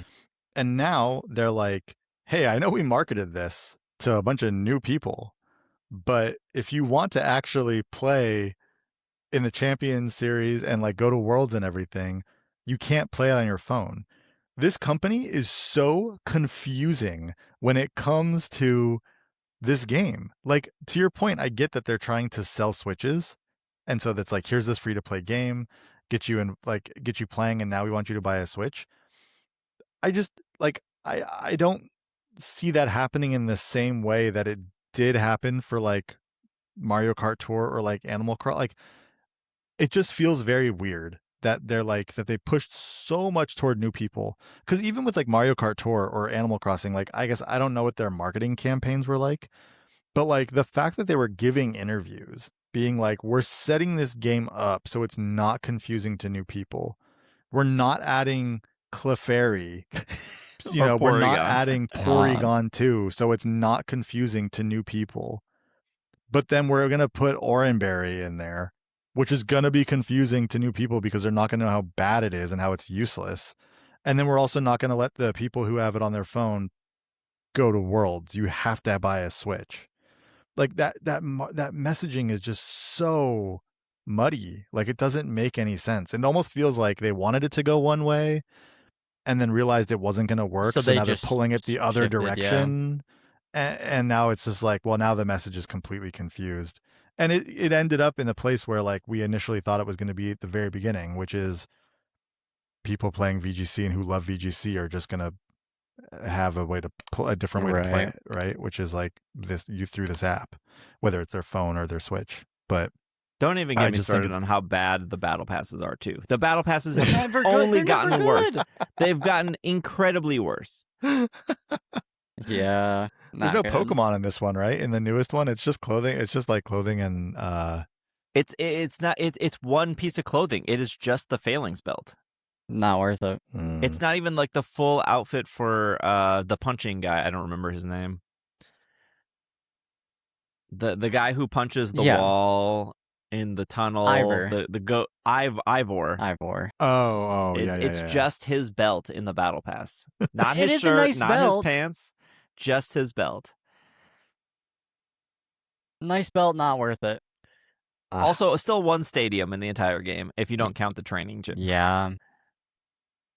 Yeah, I don't know. Yeah. I had a lot of hopes for this, and so far it's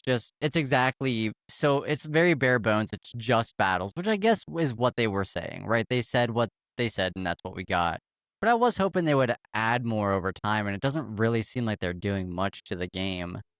They said they would, though. They did literally But say where's like but they- yeah, they like to said Steve's there was point, no No, I where's know. the different battle stadiums? Where's some better clothes? I don't know. where's more music? They have 30 years of music, and they're like, But hey, don't worry. If you pay $5 for the rest of your life, you will get one Let's Go Pikachu, Let's Go Eevee song that you can add to your rotation. Oh, good. Like when you say that out loud, it's insulting. It is. It I have really not is. given champions any money. I don't plan on it. Like they did last season was like the Iono clothing, which was like kind of not the Iono,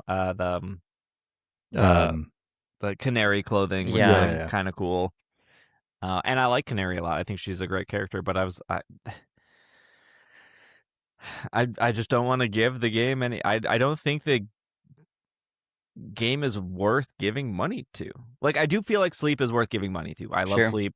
That I felt like I was very positive on that whole segment.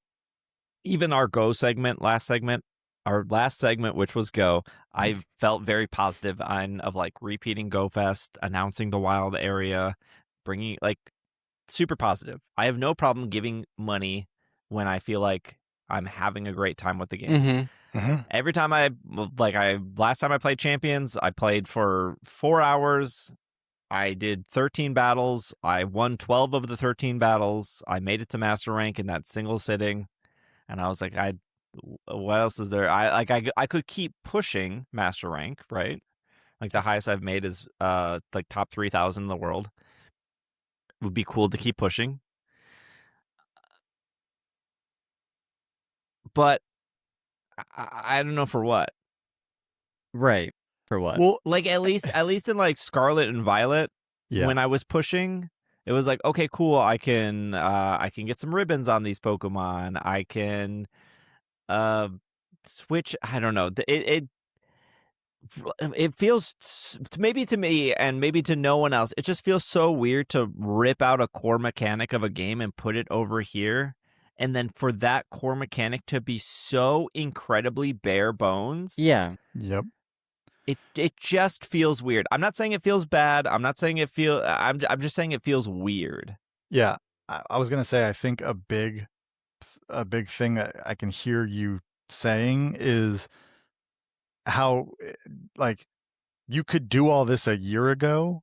You paid $60 for a game, but you got an entire game. Yes. And you could do this VGC stuff as well, Yeah. right? Yes. And now it's like you have this free game on the side that's asking for money to some extent. And it's like, well, I never had to do that when it was in Scarlet and Violet. I wasn't paying an extra $10 a month for anything to be playing VGC and like getting stuff in Scarlet and Violet. I was just playing VGC in Scarlet and Violet, right? Like, and now it's just ripped out and it's its own separate thing. And it does feel really weird. And I think part of that might be that like we have this, but we don't have a new Pokemon game.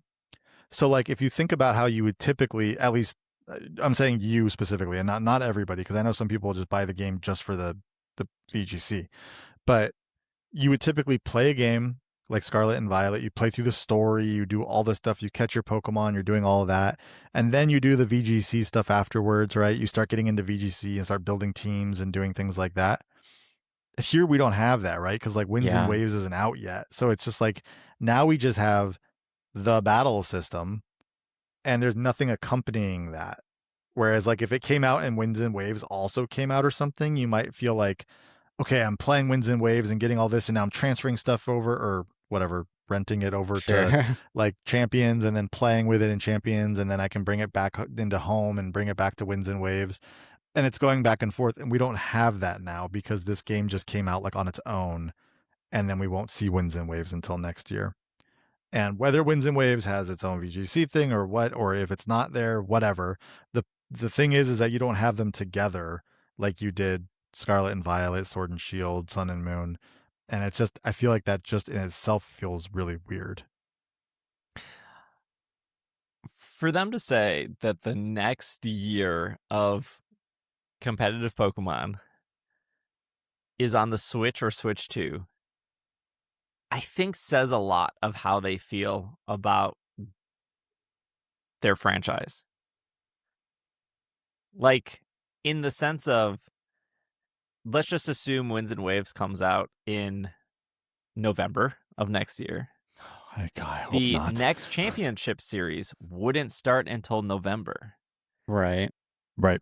And if that's a Switch 2 exclusive, what I think and what I've been saying is that this game was to hold over everything until Winds and Waves, which makes way more sense because everyone thought, including Mr. Joe Sarabia, and I've talked to Joe about this tons of times. Everyone thought that Winds and Waves was supposed to be at the end of this year, and they decided that, hey, they probably need another year for it. They probably made that decision a while ago, and that's why Champions is in the state that Champions is at, right? This like they probably just didn't decide last minute to be like, we need another year of Winds and Waves, and also let's just put this Champions game out. But Champions had to exist for that filler, right? If you go back on the YouTube channel, there's like I think I titled the episode like Pokemon Stadium 3, which was like 2 weeks before Pokemon Day, and I was like, I'm pretty sure we're getting a battle simulator this year. And then they announced Champions, and that's because they couldn't drag Scarlet and Violet will be what, 5 years old this year? 4 years old this year. But it would be 5 years if it had to go through the Champions 2027 season as well. Yeah, that's it'd be true. 5 years of Scarlet and Violet. And I think when I say, like, this is just a holdover until Winds and Waves, people would say, like, well, why would they just make a game for 2 years? Which is, like, really weird to say since, like, we literally went from X and Y to Omega Ruby to Sun and Moon to Ultra Sun, Ultra Moon. Yeah. Like, they're okay with a game only existing for a year before they move on to the next one. And you could argue, well, there's way more to this game. Well, there's way less to this game, so I think that's, like, your argument doesn't hold any water. They just had to, like, copy and paste this game into Unity, which they've already did. And it's developers, that's not exactly how it works. Sure, but this game is as bare bones as it gets. It's literally bare bones. They have one stadium in the entire game. Like, come on. They have like 7 songs in the entire game, and one of them is behind a $5 paywall. Like, this game is as bare bones as it gets. So it's not like they put a lot of work into this compared to like other Pokemon games, right? Yeah. Sure, yes. But my point being is, even if Winds and Waves comes out and they move competitive back to Winds and Waves, which makes the most sense because 1, it sells Switch 2s. 2, they're not allowing mobile devices for competitive anyways. And so by the time the 2027 season is over, it should be Winds and Waves season, which they'll probably want you to buy a Switch 2 for. Yeah. Like, again, but this question I've been asking for months, which no one has a good answer for because they hyper focus on, like, well, Champions is such in a good place on mobile. How are they supposed to do new Pokemon? Is Winds and Waves going to come out and they're just going to have like a gambling thing for the little doggy and the little squirrel and the little bird that are like the Route 1 Pokemon in the gambling thing? Like, when they add Landorus to the game. But, and again, people will say, well, I'll just import my Landorus from Pokemon Go. Great. Not everyone has one in Pokemon Go. People in Pokemon Go can't even figure out how to hit the Mega button. You just expect everyone to have a Landorus ready to go? Yeah. That being said, how are they supposed to handle legendary Pokemon in this game? Is Landorus going to appear in a gambling machine? right? Like, this game feels so placeholder. And that's fine. I'm not saying that's bad. I'm just saying it feels like a placeholder.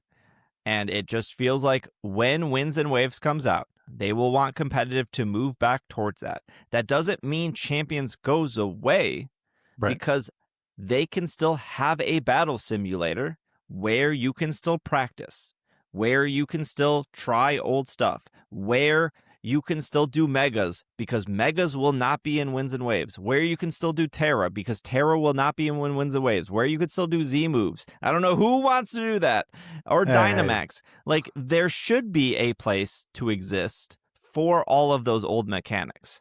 Yeah. That isn't Winds and Waves. And whenever Winds and Waves is done and we get Stars and Oceans after, Gen 11, the Winds and Waves mechanic will move into Champions.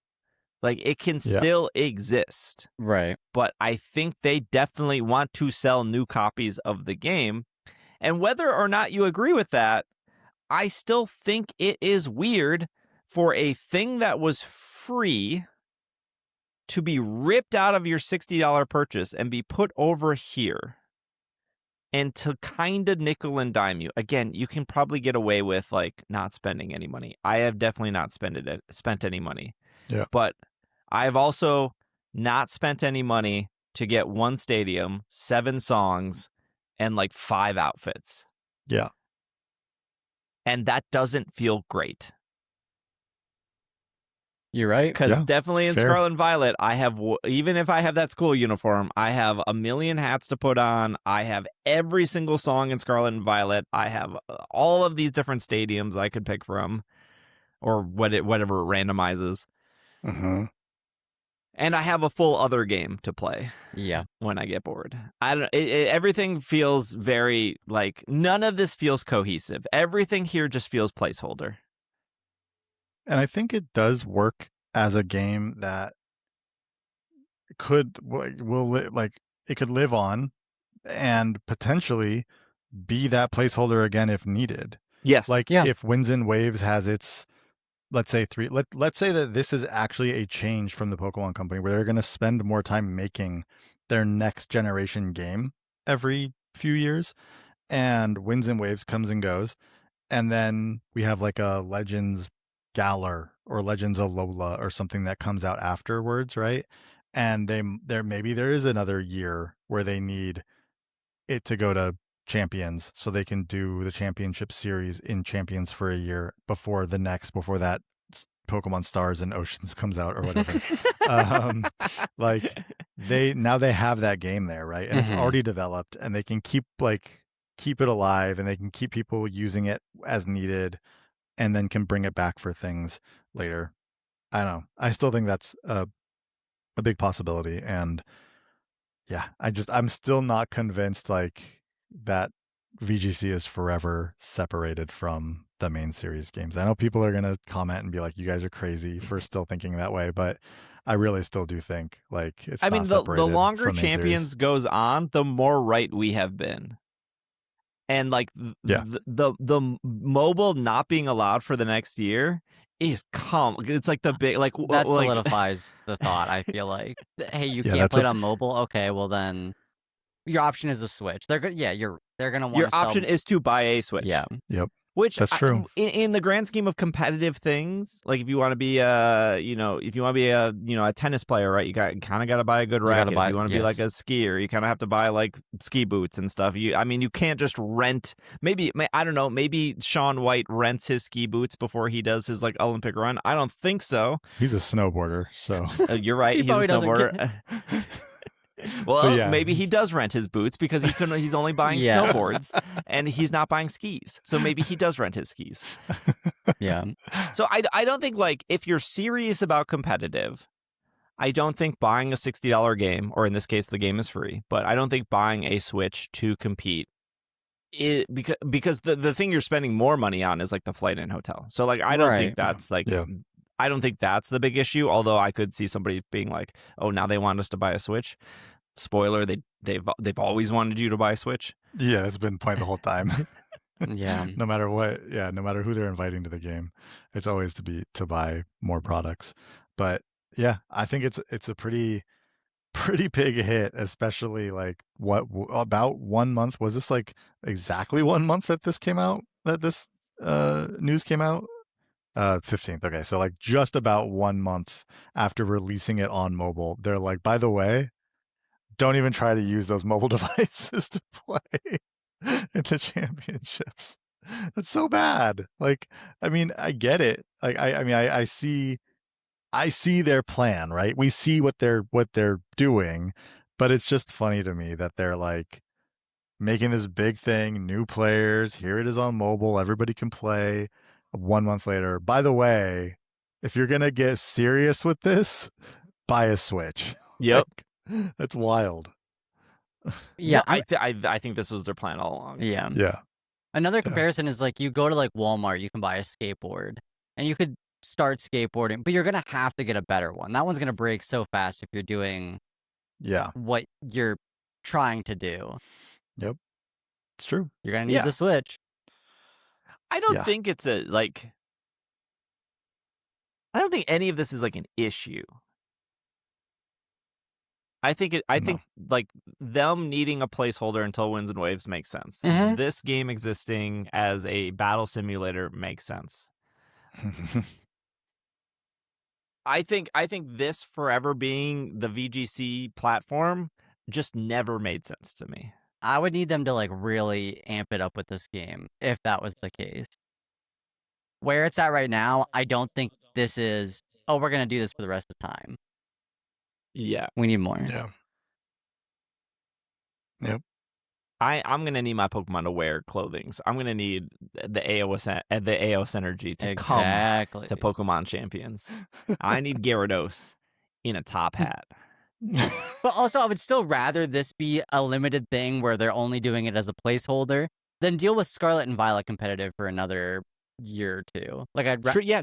I'd rather this for a small amount of time. Yeah. I am so glad that this has definitely introduced people to VGC because it has. Mm-hmm. And I do think more people than not realized, actually, I don't like this. Yeah. But I do know there are probably hundreds of thousands of people for the first time probably played it and when it was like, oh yeah, this is enjoyable. This is great. I like this. Hundreds of thousands? I think 1,000 people is a lot. 1,000, sure, but not hundreds of thousands. Okay, sure. I don't think hundreds of thousands opened up this game and went, oh, you know what? I enjoy VGC. Tens of thousands. Yeah, there you go. Okay. VGC is a hard game. And you really have to stick with it. Right? Like if you were to sign up for tournaments are like $80 to play in, right? Maybe a little more, maybe a little less, depending on where you're going. But if you just got to Master Rank, like me, for example, did 13 battles, lost 1, got to Master Rank, ended at like 1680 ELO, called it a day. Mm-hmm. I'm in no position, should I go to a tournament, spend $80 and enter. Like, if you are going to drop the $80, you should be playing every day, at least 3 matches a day, for a month straight. Mm-hmm. They're like 13 matches, and even though like I won again 12 of them, that is just not enough information that this game gives back to you. And you're throwing away $80. You really are. And back when I was competing in TCG, all of the local events were like free. And a bigger tournament was maybe $10 or $20. And so I was spending more on gas. I was spending more on food. I was spending more on the hotel that I'm splitting with 3 other people because like I'm a 22-year-old poor, just out of college student, and I need to split the hotel with 3 other people in order to like do these tournaments. And I was going 3-3 drop. Like there's like I wasn't even finishing the tournament because once you lost at that point, once you lost 2 or 3 matches, you just weren't going to make top cut. Right. And that was okay because at the end of the day, I was still having fun. and I was still seeing friends. But now that tournament costs are so much higher, and also the cost of gas and the cost of hotels is so much higher, Yeah. like, you legitimately have to be, like, living and breathing this game if you're going to pull the trigger on a tournament. Unless, like, the tournament is down the street from you and you're still having fun and the only expense is the $80 to enter, Right. sure. I'm not trying to, like, discourage anyone. I'm just saying that, like, 10 years ago, the bar for who was actually good, either in VGC or TCG, was, like, on the floor. Mm-hmm. And now people are just so good at these games that you just casually doing a couple matches a night does not mean you should be signing up for an $80 tournament. Right. And there's plenty of, like, online tournaments that are like $10, $15, and you don't have to get a hotel. You don't have to drive anywhere. You can do it from there. You do those. And if you're doing well in those, then yeah, maybe go to an in-person tournament. Yeah. That's fair. That's fair. But the you know, when Ray Rizzo was winning world championships, the players he was playing against were not nearly as good or as skilled as the players you see today. They might have been pillow fighting champions. They Well, may have been the possibly pizza making, flipping champions or something. I lost to a podcasting champion. Crazy. No, anybody but that. All right, that's our show for you guys today. Thanks. You guys are the listening champions. Thanks for listening. If you would like to hear the behind the scenes of the New York exclusive Mewtwo, that'll be our bonus segment, patreon.com/PKMNcast. You also get access to the Slack. You get access to ad-free episodes, bonus episodes, behind the scenes, all of that for $5 a month. Thank you for listening. Thank you for making it to the end. If we don't see you after the credits, again, thank you for listening. Thank you, Austin. Thank you, Bobby. We will be back next week. If you're on premium, stick around. This has been another episode of the Pokemon Podcast, and we are super effective. Super Sleep actually has an island, for one. True. So I go on there. I book the flight, and at the very end, it'll show, like, Papa Pikachu's credit card, and I can see the last 4 digits. And then I book the flight using their credit card under all of my information. And then I didn't have to book the hotel. So the hotel, if I just give them my name when I get to the hotel,